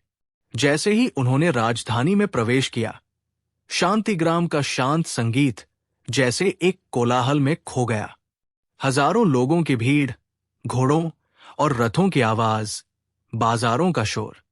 आनंद ने आंखें बंद कर ली, जैसे वो इस सारे शोर को अपने भीतर जाने से रोक रहा हो। और फिर उसने राजमहल देखा, इतना ऊंचा, इतना विशाल, जैसे किसी दैत्य ने पहाड़ को तराशकर बना दिया हो। सोने और चांदी के गुंबद सूरज की रोशनी में चौंधिया रहे थे। आनंद को वो महल एक खूबसूरत पिंजरा लगा। उसे राजा बिंबिसार के सामने पेश किया गया। सभा खचाखच भरी हुई थी। रेशम और मखमल पहने सामंत, ज्ञान के अहंकार में डूबे पंडित और ईर्ष्या भरी आंखों से घूरते दरबारी। राजा अपने भव्य सिंहासन पर बैठा था। उसकी आंखों में सत्ता की चमक और एक गहरी जिज्ञासा थी। राजा ने उसे ऊपर से नीचे तक देखा। एक साधारण सूती वस्त्र पहने, जिसके चेहरे पर न कोई डर था न कोई लालच, सिर्फ एक गहरी अथाह शांति। राजा ने अपनी गरजती हुई आवाज में पूछा, तो तुम हो आनंद, वो जादूगर जिसकी छेनी लकड़ी में प्राण फूंक देती है? आनंद ने सिर झुकाकर बहुत ही विनम्रता से कहा, महाराज, मैं जादूगर नहीं, बस एक सेवक हूं। प्राण मैं नहीं, वो परम सत्ता फूंकती है जो आप में भी है और मुझ में भी। मैं तो सिर्फ एक माध्यम बनने की कोशिश करता हूं। उसके इस जवाब ने पूरी सभा में एक सन्नाटा ला दिया। ऐसा जवाब किसी ने नहीं सुना था। यहां लोग अपनी उपलब्धियों को बढ़ा चढ़ाकर बताते थे, और ये आदमी अपनी सबसे बड़ी उपलब्धि का श्रेय भी खुद को नहीं दे रहा था। राजा मुस्कुराया। उसे ये आदमी दिलचस्प लगा। हमने सुना है तुम्हारे गांव में एक चमत्कार हुआ था। तुम्हारी बनाई मूर्ति आग में भी नहीं जली। क्या यह सत्य है? आनंद ने कहा, महाराज, सत्य यह है कि मूर्ति को आग में फेंका गया था। सत्य यह भी है कि वो नहीं जली। पर यह चमत्कार था या कोई संयोग, ये मैं नहीं जानता। मैं सिर्फ कर्म करना जानता हूं, उसके फल की व्याख्या करना नहीं।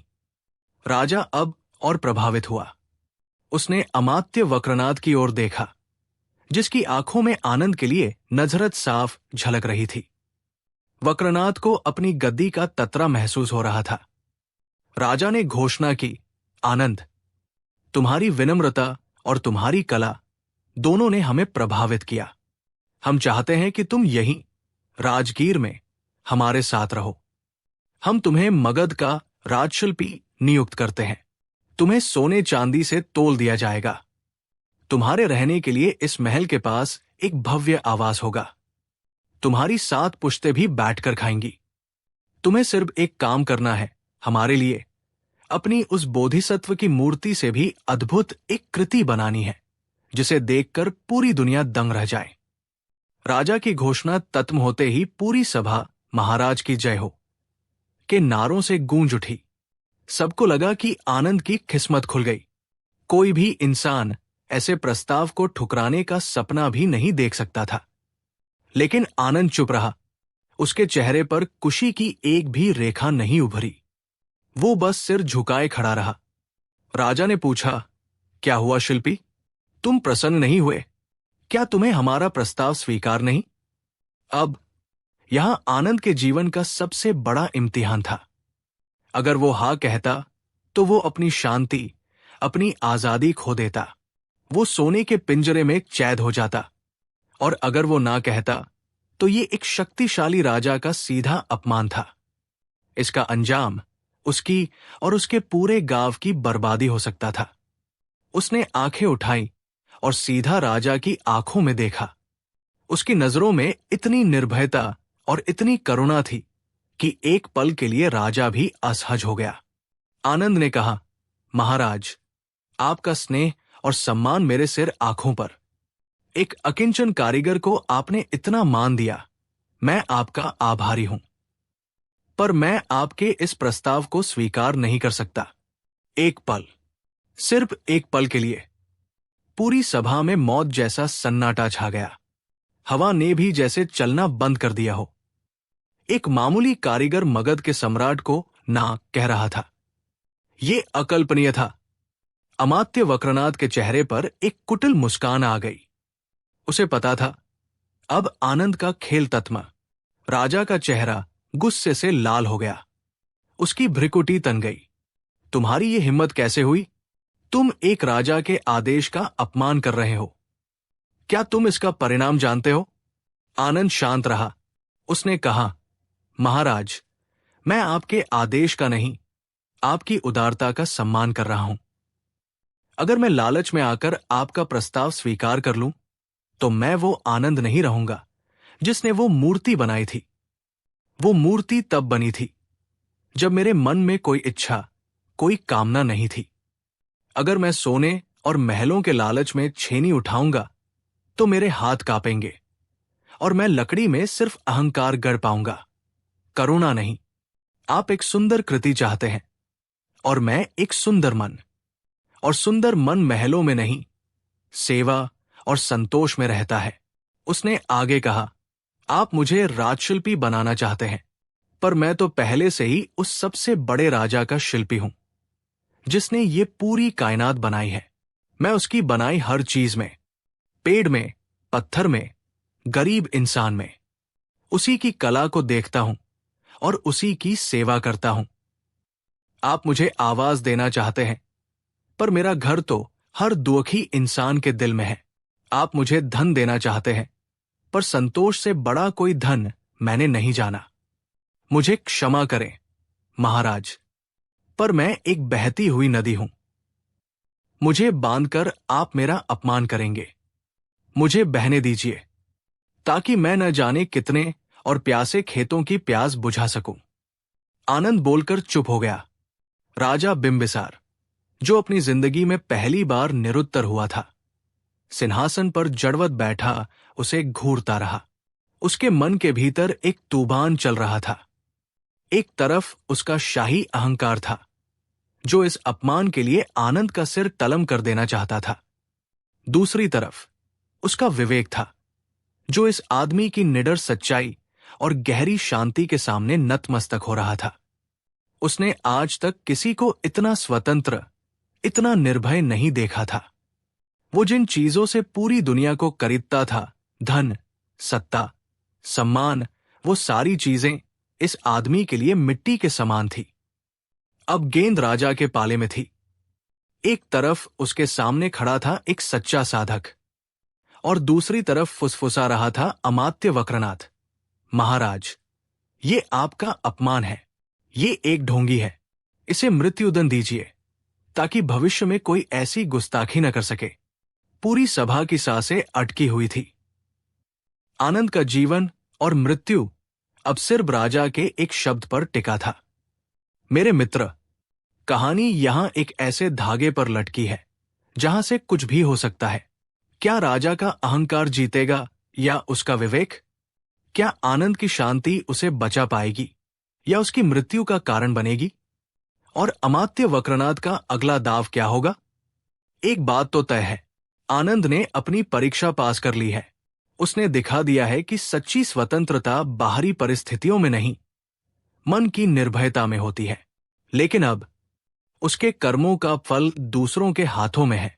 इस कहानी का अगला हिस्सा हमें बताएगा कि जब सत्य और सत्ता आमने सामने होते हैं तो जीत किसकी होती है। इस पल में आपको क्या लगता है, राजा बिंबिसार क्या करेगा? अपने विचार, अपनी भविष्यवाणी कमेंट में मुझसे जरूर साझा कीजिए। मुझे आपके नजरिए को जानने का इंतजार रहेगा। और अगर आनंद की इस निडरता ने, उसकी इस अद्भुत शांति ने आपके दिल को छुआ है, तो इस कहानी को रुकने मत दीजिए। इसे लाइक करके अपनी ऊर्जा दीजिए और इसे उन सभी लोगों से शेयर कीजिए जिन्हें अपने जीवन में निडर होने की प्रेरणा चाहिए। हमारे इस सफर में हम पर बने रहने के लिए बुद्धा ब्लेसिंग इंस्पायर को सब्सक्राइब करना न भूलें। जैसा कि आप जानते हैं, हमारा हर संवाद नमो बुद्धाय के साथ और भी शक्तिशाली हो जाता है, तो कमेंट्स में इसे लिखना मत भूलिएगा। हम जल्द ही लौटेंगे ये जानने के लिए कि राजगीर की उस भरी सभा में क्या फैसला सुनाया गया। तब तक अपने भीतर की निडरता को खोजते रहिए। चलिए शुरू करते हैं। हर आत्मा एक कहानी है, हर दिल एक ब्रह्मांड। हम अक्सर अपनी कहानी को अपनी आंखों से देखते हैं, अपने सुख दुख के चश्मे से पढ़ते हैं, लेकिन क्या कभी हमने सोचा है कि हमारी कहानी किसी और की कहानी का एक पन्ना हो सकती है? क्या कभी हमने कल्पना की है कि हमारा दुख किसी और के जीवन में सुख का कारण बन सकता है? आज हम जो कहानी सुनेंगे वो दर्द और त्याग की है। वो एक ऐसे अच्छे इंसान की है जिसके साथ बुरा नहीं, बहुत बुरा हुआ, लेकिन उसकी कहानी का अंत हमें उस प्रश्न के पार एक ऐसी जगह ले जाएगा जहां आंसू भी मोती बन जाते हैं और घाव भी वरदान। तो चलिए मेरे साथ समय में थोड़ा पीछे, एक ऐसे राज्य में जिसका नाम था देवगिरी। देवगिरी अपनी सुंदरता और समृद्धि के लिए विख्यात था, पर उसकी असली पहचान थी उसकी महारानी सुमेधा। महारानी सुमेधा न्याय, करुणा और ज्ञान की प्रतिमूर्ति थी। वो सिर्फ नाम की रानी नहीं थी, वो अपनी प्रजा की मां थी। राज्य का कोई भी नागरिक, चाहे वो कितना भी गरीब क्यों न हो, सीधा महारानी के सामने अपनी फरियाद लेकर आ सकता था। उनके पति महाराज वीरभद्र एक कुशल योद्धा और शासक थे, लेकिन राज्य की आत्मा महारानी सुमेधा ही थी। उनका जीवन आदर्श था।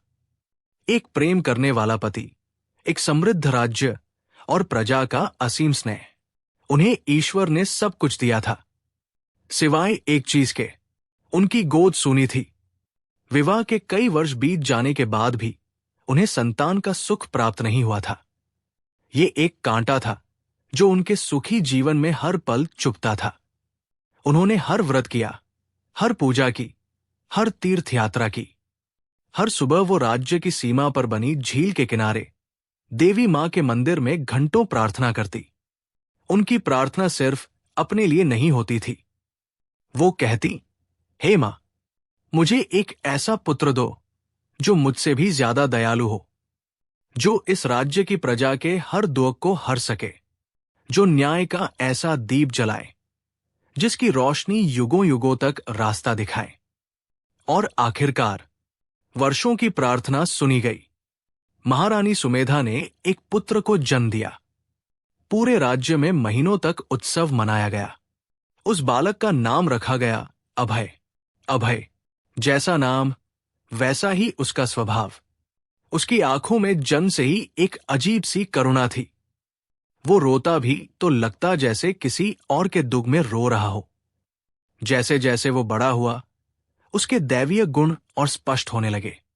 वो घंटों एकांत में प्रकृति के साथ बिताता। वो जानवरों से, पक्षियों से ऐसे बात करता जैसे वो उनकी भाषा समझता हो। उसे किसी भी जीव की पीड़ा देखी नहीं जाती थी। अगर कोई सैनिक अभ्यास में घायल हो जाता तो राजकुमार अभय पूरी रात उसके पास बैठकर उसकी सेवा करता। अगर राज्य में किसी किसान की फसल बर्बाद हो जाती तो वो चुपके से अपने हिस्से का स्वर्ण उसके घर रखवा देता। वो भविष्य का राजा नहीं, एक जन्मा हुआ संत था। महारानी सुमेधा अपने पुत्र को देखकर गदगद होती। उन्हें लगता कि उनकी प्रार्थना अक्षरशः सत्य हो गई है। उन्होंने ईश्वर से एक नेक पुत्र मांगा था और ईश्वर ने तो उन्हें एक देवता भेज दिया। लेकिन नियति, मेरे मित्र, नियति के लिखे को कौन पढ़ पाया है? जब अभय 16 वर्ष का हुआ तो एक ऐसी घटना घटी जिसने देवगिरी के इतिहास को हमेशा के लिए बदल दिया। पड़ोसी राज्य क्रूरगढ़ के राजा वज्रदंष्ट ने देवगिरी पर आक्रमण कर दिया। वज्रदंष्ट अपनी क्रूरता और महत्वाकांक्षा के लिए कुख्यात था। उसकी नजर हमेशा से देवगिरी की समृद्धि पर थी। महाराज वीरभद्र एक वीर योद्धा थे। वो अपनी सेना लेकर युद्ध के लिए निकल पड़े। महारानी सुमेधा ने अपने पति को विजय तिलक लगाया, पर उनका दिल किसी अनजाने भय से कांप रहा था। राजकुमार अभय, जिसे हिंसा से सख्त नफरत थी, उसने अपने पिता से कहा, पिताजी, क्या ये युद्ध जरूरी है? क्या हम प्रेम और संवाद से इस समस्या का हल नहीं निकाल सकते? रक्त बहाकर मिली हुई जीत जीत नहीं होती। महाराज मुस्कुराए और बोले, पुत्र, तुम अभी बच्चे हो। दुनिया सिर्फ प्रेम की भाषा नहीं समझती। कुछ दुष्टों को सबक सिखाने के लिए शस्त्र उठाना ही धर्म है। युद्ध कई दिनों तक चला और फिर वो घबर आई जिसने महारानी सुमेधा के पैरों तले से जमीन खींच ली। महाराज वीरभद्र वीरगति को प्राप्त हो गए थे। महारानी पर दुखों का पहाड़ टूट पड़ा। उनका सुहाग उजड़ गया। उनका राज्य दुश्मन के दरवाजे पर खड़ा था। उन्होंने अपने व्यक्तिगत दुख को एक तरफ रखा और एक राजमाता की तरह स्थिति को संभाला। लेकिन अब वो अकेली थी, अपने 16 वर्षीय बेटे के साथ, एक विशाल और क्रूर सेना के सामने। वज्रदंश की सेना ने देवगिरी को चारों ओर से घेर लिया। राजधानी में खाने पीने का सामान खत्म होने लगा।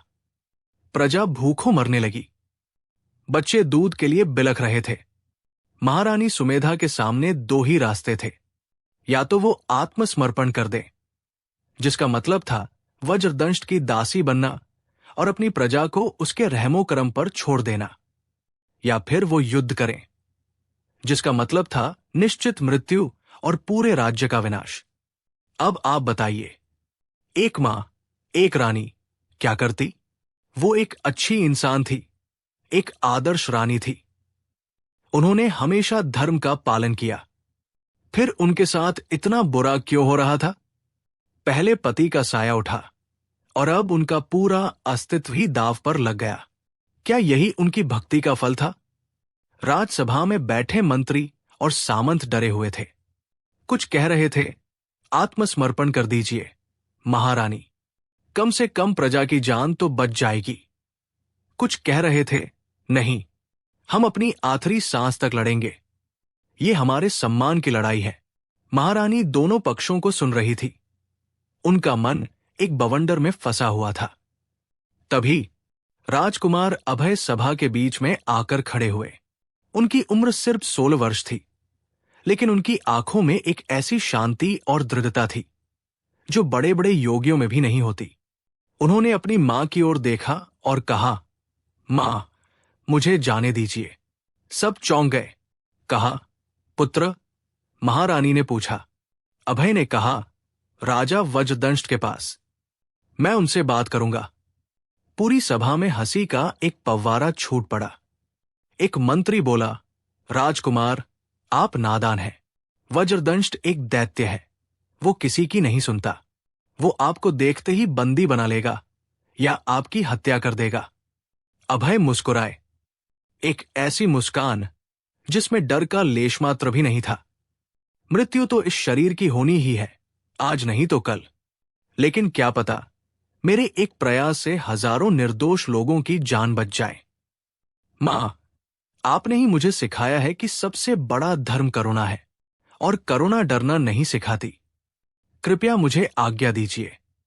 महारानी सुमेधा ने अपने बेटे की आंखों में देखा। वो जानती थी कि वो कोई साधारण बालक नहीं है। उन्हें लगा जैसे वो अपने पति को नहीं, अपने भाग्य को युद्ध में भेज रही है।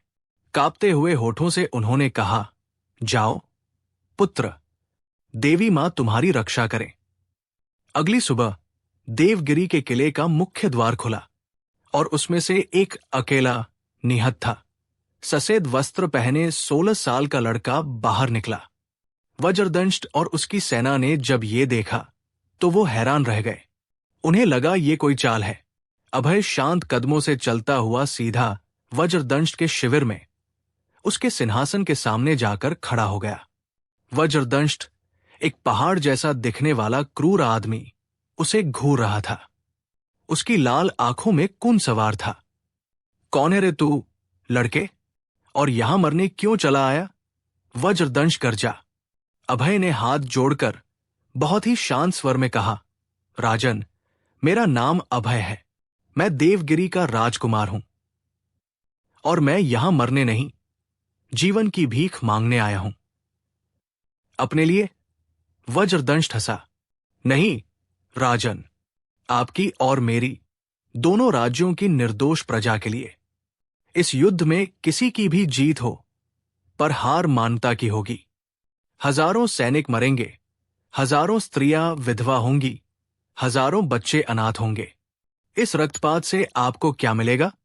सिर्फ एक जमीन का टुकड़ा, पर आप अनगिनत लोगों की घृणा और बद्दुआएं कमाएंगे। अभय ने आगे कहा, मैं आपको एक प्रस्ताव देता हूं। आप ये युद्ध रोक दीजिए। देवगिरी का राज्य आपका ही है। हम आपको हर साल कर देंगे। आप हमारे राजा बनकर हम पर शासन कीजिए। बस मेरी एक विनती है, मेरी प्रजा को कष्ट मत दीजिएगा, उनके साथ न्याय कीजिएगा। वज्रदंश उसकी बातों को सुनकर हैरान था। उसने आज तक ऐसा प्रस्ताव नहीं सुना था। बिना लड़े ही कोई अपना राज्य थाली में परोस रहा था। उसे अभय की आंखों में कोई डर नहीं, सिर्फ एक असीम करुणा दिखाई दी। एक पल के लिए, सिर्फ एक पल के लिए वज्रदंष्ट का कठोर हृदय भी पिघला। उसे लगा कि इस लड़के में जरूर कोई दैवीय शक्ति है। लेकिन तभी उसके भीतर का लालच, उसका अहंकार फिर से जाग उठा। उसने सोचा, ये लड़का डर गया है, ये कमजोर है, यही मौका है सब कुछ हड़प लेने का। उसने एक कुटिल मुस्कान के साथ कहा, प्रस्ताव अच्छा है राजकुमार, पर मुझे तुम्हारी बातों पर यकीन कैसे हो? क्या पता ये तुम्हारी कोई चाल हो? मुझे कोई गारंटी चाहिए। कैसी गारंटी राजन? अभय ने पूछा। वज्रदंश ने अपनी तलवार की मूठ पर हाथ रखते हुए कहा, तुम मेरी गारंटी हो। तुम यहीं मेरे पास एक बंदी बनकर रहोगे। जब तक तुम मेरे कब्जे में रहोगे, तुम्हारी मां और तुम्हारी प्रजा कोई गड़बड़ करने की हिम्मत नहीं करेगी। बोलो, मंजूर है?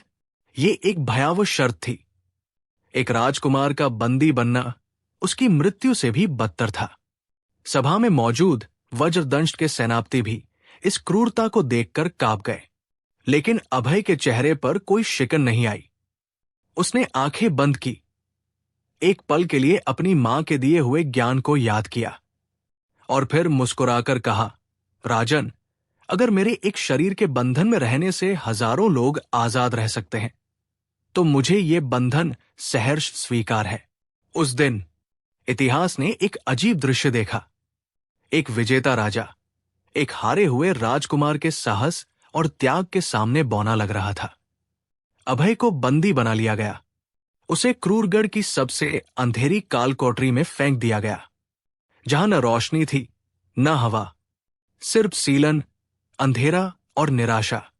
और देवगिरी में युद्ध टल गया। वज्रदंश ने राज्य पर कब्जा कर लिया। महारानी सुमेधा को राजमहल के एक कोने में एक साधारण स्त्री की तरह रहने का आदेश दिया गया। उनकी आंखों के सामने वज्रदंश के सैनिक उनकी प्रजा पर अत्याचार करते। वो हर रोज तिल तिल कर मर रही थी। उनका बेटा कालकोठरी में था। उनका राज्य छिन चुका था। उनका सम्मान मिट्टी में मिल गया था। अब मैं आपसे फिर पूछता हूं, महारानी सुमेधा, वो अच्छी इंसान, वो आदर्श मां, उनके साथ ऐसा क्यों हुआ? उनकी प्रार्थना का ये कैसा फल मिला? उनका बेटा, जो साक्षात धर्म का अवतार था, उसे ये कैसी सजा मिली? शायद इस वक्त आपका मन भी कह रहा होगा, ये अन्याय है, घोर अन्याय, और आप गलत नहीं हैं। मानवीय दृष्टि से देखें तो ये अन्याय ही है। लेकिन बुद्ध कहते हैं, अपनी दृष्टि को थोड़ा और बड़ा करो, समय के पर्दे के थोड़ा और पार देखो। आइए अब देखते हैं कि उस कालकोठरी में क्या हो रहा था। अभय को दिन में सिर्फ एक बार सूखी रोटी और पानी दिया जाता था। उसे शारीरिक यातनाएं दी जाती थी, लेकिन यातना देने वाले सैनिक हैरान थे। वो उसे जितना मारते, उसके चेहरे पर उतनी ही शांति बढ़ जाती।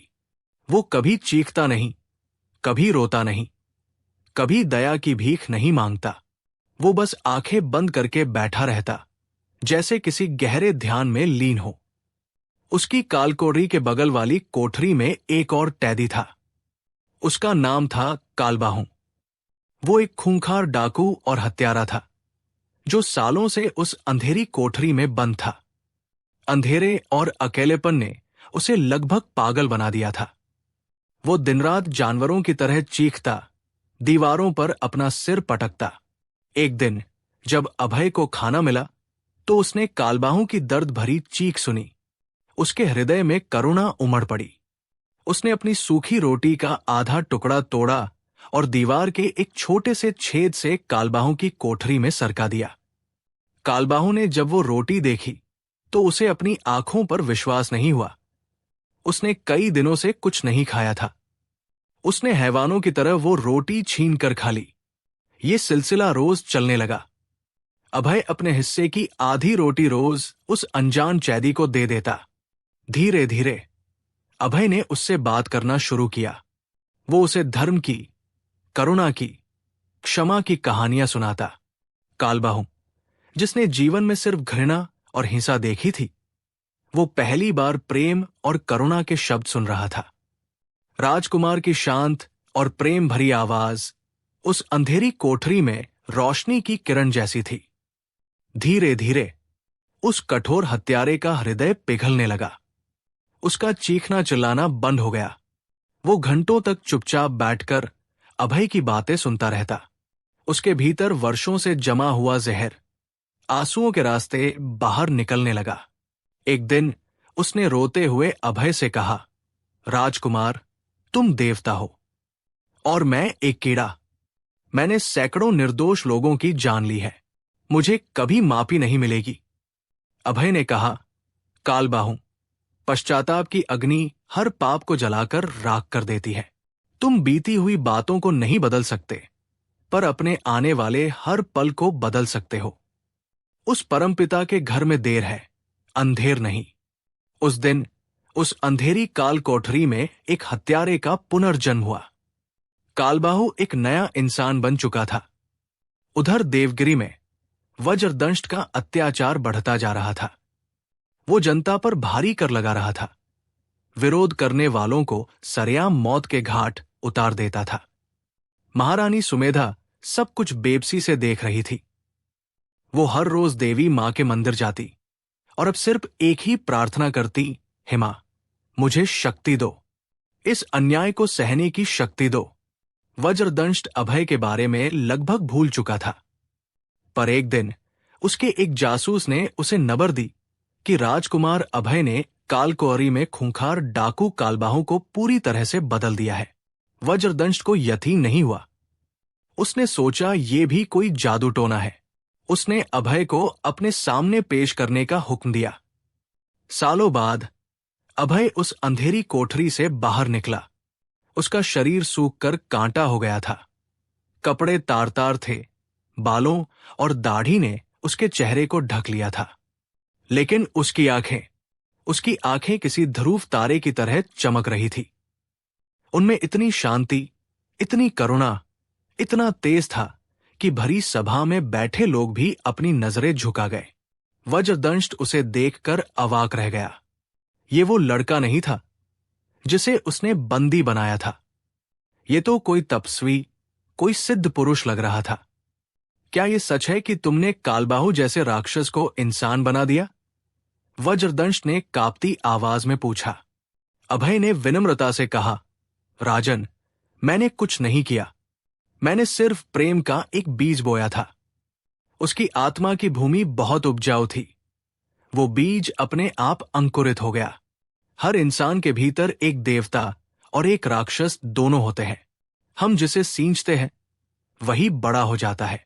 अभय के ये शब्द वज्रदंष्ट के हृदय में तीर की तरह लगे। उसे अचानक अपने भीतर का राक्षस साफ साफ दिखाई देने लगा। उसे अपनी क्रूरता, अपना अहंकार, अपने पाप सब एक साथ याद आ गए। उसे याद आया कि वो भी कभी एक मासूम बच्चा था। सत्ता और लालच ने उसे क्या से क्या बना दिया। उसकी आंखों से आंसू बहने लगे। वो जो कभी किसी के सामने नहीं झुका था, सिंहासन से नीचे उतरा और सीधा अभय के चरणों में गिर पड़ा। मुझे माफ कर दो राजकुमार, मुझे माफ कर दो। तुम इंसान नहीं, कोई देवता हो। मैंने तुम्हें बंदी बनाया, पर सच तो यह है कि मैं खुद अपनी वासनाओं का बंदी था। आज तुमने मुझे आजाद कर दिया। पूरी सभा इस दृश्य को देखकर सन्न रह गई। एक चक्रवर्ती सम्राट एक निहत्थे कैदी के पैरों में पड़ा रो रहा था। उस दिन के बाद वज्रष्ट पूरी तरह बदल गया।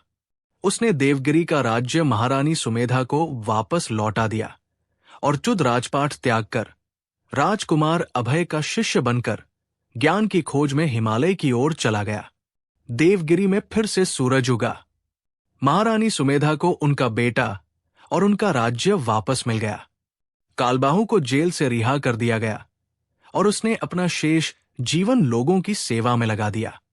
देवगिरी पहले से भी ज्यादा समृद्ध और शांतिपूर्ण राज्य बन गया। आवाज तो मेरे प्रिय मित्र, अब हम कहानी के अंत में हैं और मैं आपसे आखिरी बार वही सवाल पूछता हूं।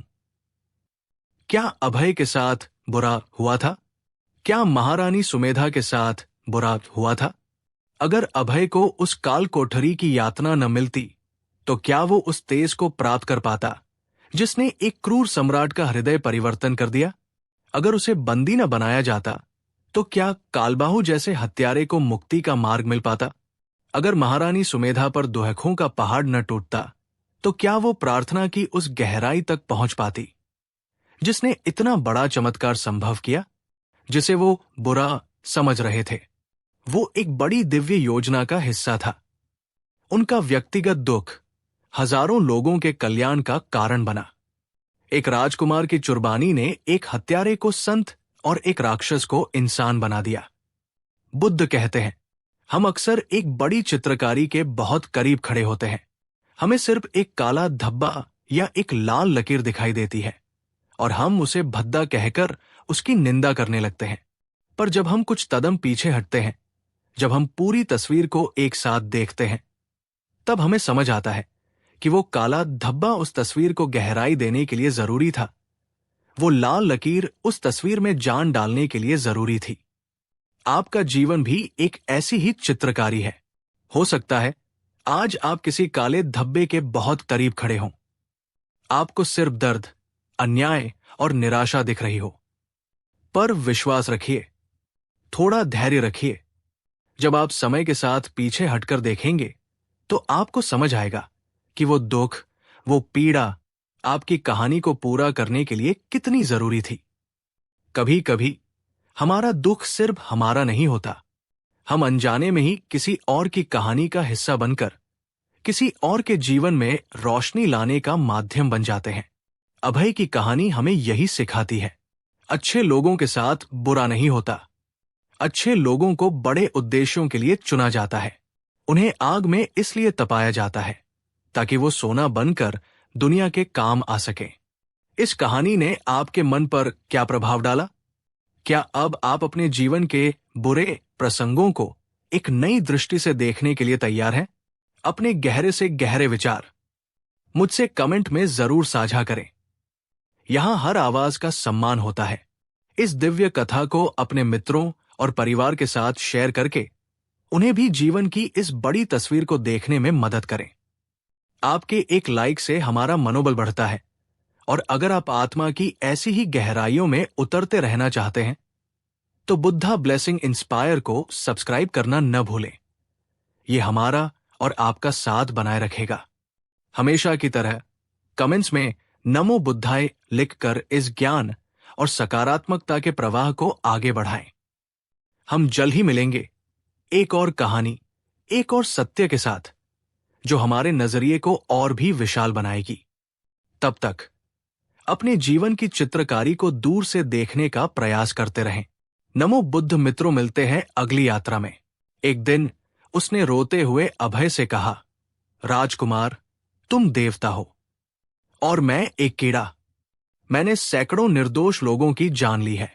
मुझे कभी माफी नहीं मिलेगी। अभय ने कहा, कालबाहु, पश्चाताप की अग्नि हर पाप को जलाकर राख कर देती है। तुम बीती हुई बातों को नहीं बदल सकते, पर अपने आने वाले हर पल को बदल सकते हो। उस परमपिता के घर में देर है, अंधेर नहीं। उस दिन उस अंधेरी काल कोठरी में एक हत्यारे का पुनर्जन्म हुआ। कालबाहु एक नया इंसान बन चुका था। उधर देवगिरी में वज्रदंष्ट का अत्याचार बढ़ता जा रहा था। वो जनता पर भारी कर लगा रहा था। विरोध करने वालों को सरेआम मौत के घाट उतार देता था। महारानी सुमेधा सब कुछ बेबसी से देख रही थी। वो हर रोज देवी मां के मंदिर जाती और अब सिर्फ एक ही प्रार्थना करती, हे मां, मुझे शक्ति दो, इस अन्याय को सहने की शक्ति दो। वज्रदंष्ट अभय के बारे में लगभग भूल चुका था, पर एक दिन उसके एक जासूस ने उसे नबर दी कि राजकुमार अभय ने कालकोअरी में खूंखार डाकू कालबाहु को पूरी तरह से बदल दिया है। वज्रदंष्ट को यकीन नहीं हुआ। उसने सोचा ये भी कोई जादू टोना है। उसने अभय को अपने सामने पेश करने का हुक्म दिया। सालों बाद अभय उस अंधेरी कोठरी से बाहर निकला। उसका शरीर सूख कर कांटा हो गया था। कपड़े तार तार थे, बालों और दाढ़ी ने उसके चेहरे को ढक लिया था, लेकिन उसकी आंखें किसी ध्रुव तारे की तरह चमक रही थी। उनमें इतनी शांति, इतनी करुणा, इतना तेज था कि भरी सभा में बैठे लोग भी अपनी नजरें झुका गए। वज्रदंष्ट उसे देखकर अवाक रह गया। ये वो लड़का नहीं था जिसे उसने बंदी बनाया था। ये तो कोई तपस्वी, कोई सिद्ध पुरुष लग रहा था। क्या ये सच है कि तुमने कालबाहु जैसे राक्षस को इंसान बना दिया? वज्रदंष्ट ने कांपती आवाज में पूछा। अभय ने विनम्रता से कहा, राजन, मैंने कुछ नहीं किया। मैंने सिर्फ प्रेम का एक बीज बोया था। उसकी आत्मा की भूमि बहुत उपजाऊ थी। वो बीज अपने आप अंकुरित हो गया। हर इंसान के भीतर एक देवता और एक राक्षस दोनों होते हैं। हम जिसे सींचते हैं वही बड़ा हो जाता है। अभय के ये शब्द वज्रदंष्ट के हृदय में तीर की तरह लगे। उसे अचानक अपने भीतर का राक्षस साफ साफ दिखाई देने लगा। उसे अपनी क्रूरता, अपना अहंकार, अपने पाप सब एक साथ याद आ गए। उसे याद आया कि वो भी कभी एक मासूम बच्चा था। सत्ता और लालच ने उसे क्या से क्या बना दिया। उसकी आंखों से आंसू बहने लगे। वो जो कभी किसी के सामने नहीं झुका था, सिंहासन से नीचे उतरा और सीधा अभय के चरणों में गिर पड़ा। मुझे माफ कर दो राजकुमार, मुझे माफ कर दो। तुम इंसान नहीं, कोई देवता हो। मैंने तुम्हें बंदी बनाया, पर सच तो यह है कि मैं खुद अपनी वासनाओं का बंदी था। आज तुमने मुझे आजाद कर दिया। पूरी सभा इस दृश्य को देखकर सन्न रह गई। एक चक्रवर्ती सम्राट एक निहत्थे कैदी के पैरों में पड़ा रो रहा था। उस दिन के बाद वज्रष्ट पूरी तरह बदल गया। उसने देवगिरी का राज्य महारानी सुमेधा को वापस लौटा दिया और चुद राजपाट त्याग कर राजकुमार अभय का शिष्य बनकर ज्ञान की खोज में हिमालय की ओर चला गया। देवगिरी में फिर से सूरज उगा। महारानी सुमेधा को उनका बेटा और उनका राज्य वापस मिल गया। कालबाहु को जेल से रिहा कर दिया गया और उसने अपना शेष जीवन लोगों की सेवा में लगा दिया। देवगिरी पहले से भी ज्यादा समृद्ध और शांतिपूर्ण राज्य बन गया।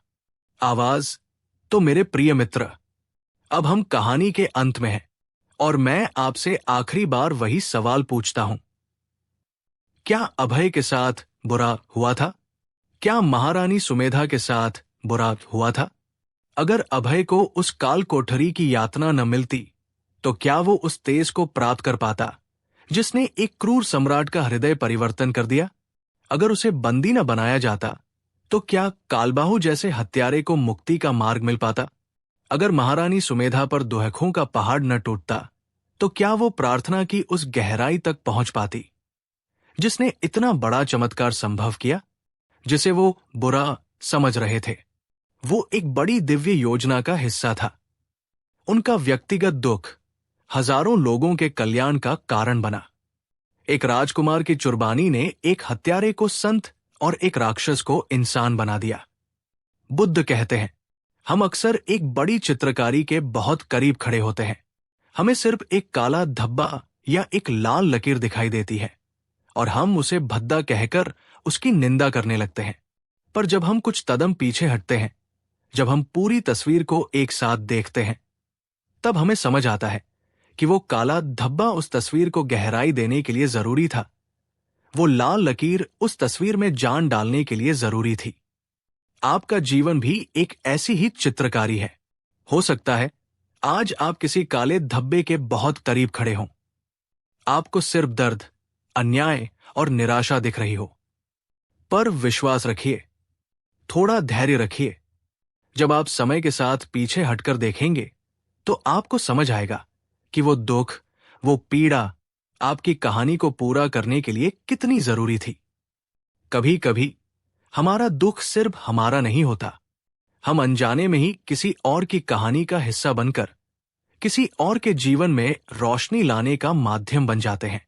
अभय की कहानी हमें यही सिखाती है। अच्छे लोगों के साथ बुरा नहीं होता। अच्छे लोगों को बड़े उद्देश्यों के लिए चुना जाता है।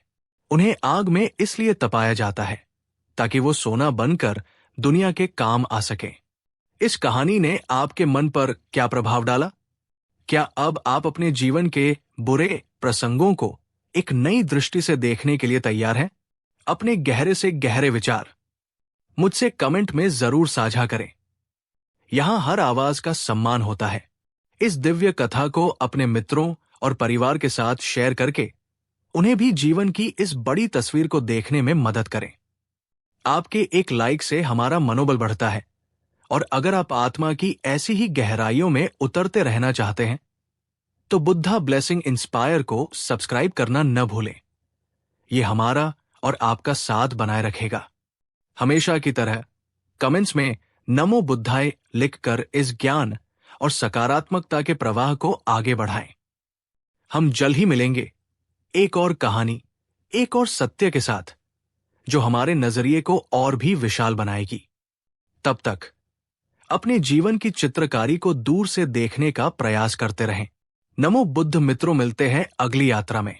एक दिन उसने रोते हुए अभय से कहा, राजकुमार, तुम देवता हो और मैं एक कीड़ा। मैंने सैकड़ों निर्दोष लोगों की जान ली है, मुझे कभी माफी नहीं मिलेगी। अभय ने कहा, कालबाहु, पश्चाताप की अग्नि हर पाप को जलाकर राख कर देती है। तुम बीती हुई बातों को नहीं बदल सकते, पर अपने आने वाले हर पल को बदल सकते हो। उस परमपिता के घर में देर है, अंधेर नहीं। उस दिन उस अंधेरी काल कोठरी में एक हत्यारे का पुनर्जन्म हुआ। कालबाहु एक नया इंसान बन चुका था। उधर देवगिरी में वज्रदंष्ट का अत्याचार बढ़ता जा रहा था। वो जनता पर भारी कर लगा रहा था, विरोध करने वालों को सरेआम मौत के घाट उतार देता था। महारानी सुमेधा सब कुछ बेबसी से देख रही थी। वो हर रोज देवी मां के मंदिर जाती और अब सिर्फ एक ही प्रार्थना करती, हे मां, मुझे शक्ति दो, इस अन्याय को सहने की शक्ति दो। वज्रदंष्ट अभय के बारे में लगभग भूल चुका था, पर एक दिन उसके एक जासूस ने उसे नबर दी कि राजकुमार अभय ने कालकोअरी में खूंखार डाकू कालबाहु को पूरी तरह से बदल दिया है। वज्रदंष्ट को यकीन नहीं हुआ। उसने सोचा ये भी कोई जादू टोना है। उसने अभय को अपने सामने पेश करने का हुक्म दिया। सालों बाद अभय उस अंधेरी कोठरी से बाहर निकला। उसका शरीर सूखकर कांटा हो गया था। कपड़े तार तार थे, बालों और दाढ़ी ने उसके चेहरे को ढक लिया था।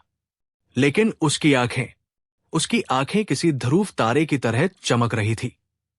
उनमें इतनी शांति, इतनी करुणा, इतना तेज था कि भरी सभा में बैठे लोग भी अपनी नजरें झुका गए। वज्रदंष्ट उसे देखकर अवाक रह गया। ये वो लड़का नहीं था जिसे उसने बंदी बनाया था। ये तो कोई तपस्वी, कोई सिद्ध पुरुष लग रहा था। क्या ये सच है कि तुमने कालबाहु जैसे राक्षस को इंसान बना दिया? वज्रदंष्ट ने कांपती आवाज में पूछा। अभय ने विनम्रता से कहा, राजन, मैंने कुछ नहीं किया। मैंने सिर्फ प्रेम का एक बीज बोया था। उसकी आत्मा की भूमि बहुत उपजाऊ थी। वो बीज अपने आप अंकुरित हो गया। हर इंसान के भीतर एक देवता और एक राक्षस दोनों होते हैं। हम जिसे सींचते हैं वही बड़ा हो जाता है। अभय के ये शब्द वज्रदंष्ट के हृदय में तीर की तरह लगे। उसे अचानक अपने भीतर का राक्षस साफ साफ दिखाई देने लगा। उसे अपनी क्रूरता, अपना अहंकार, अपने पाप सब एक साथ याद आ गए। उसे याद आया कि वो भी कभी एक मासूम बच्चा था। सत्ता और लालच ने उसे क्या से क्या बना दिया। उसकी आंखों से आंसू बहने लगे।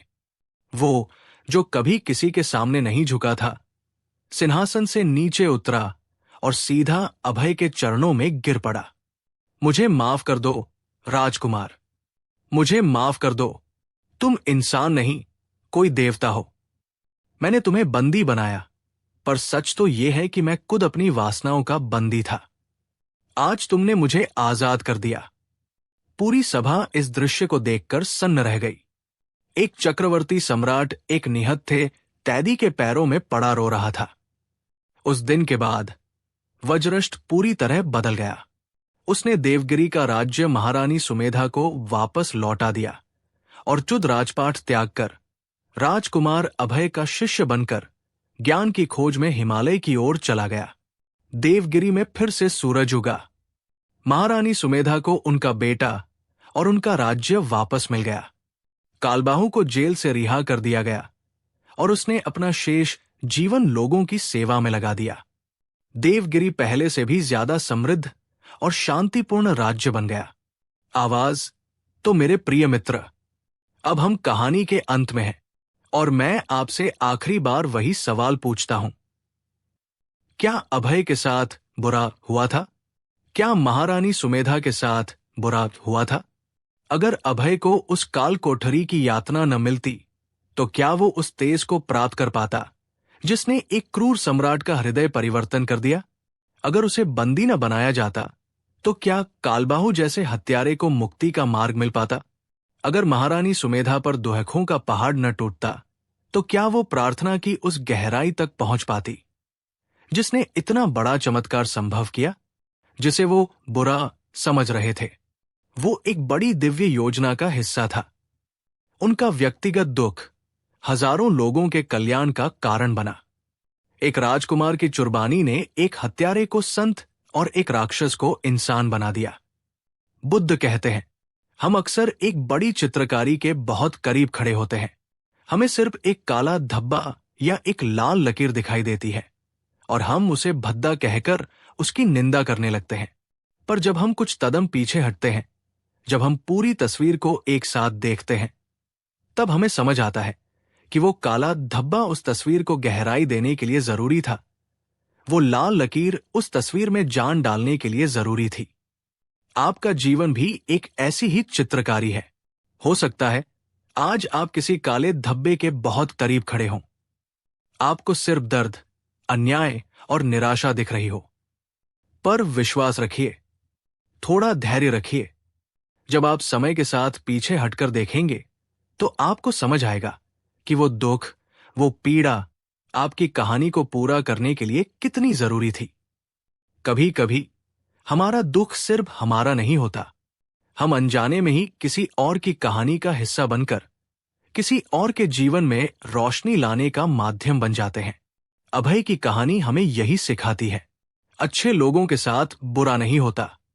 अच्छे लोगों को बड़े उद्देश्यों के लिए चुना जाता है। उन्हें आग में इसलिए तपाया जाता है ताकि वो सोना बनकर दुनिया के काम आ सके। इस कहानी ने आपके मन पर क्या प्रभाव डाला?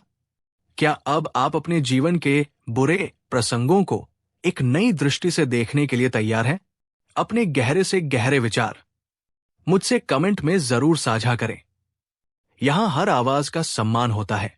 इस दिव्य कथा को अपने मित्रों और परिवार के साथ शेयर करके उन्हें भी जीवन की इस बड़ी तस्वीर को देखने में मदद करें। आपके एक लाइक से हमारा मनोबल बढ़ता है और अगर आप आत्मा की ऐसी ही गहराइयों में उतरते रहना चाहते हैं तो बुद्धा ब्लेसिंग इंस्पायर को सब्सक्राइब करना न भूलें। ये हमारा और आपका साथ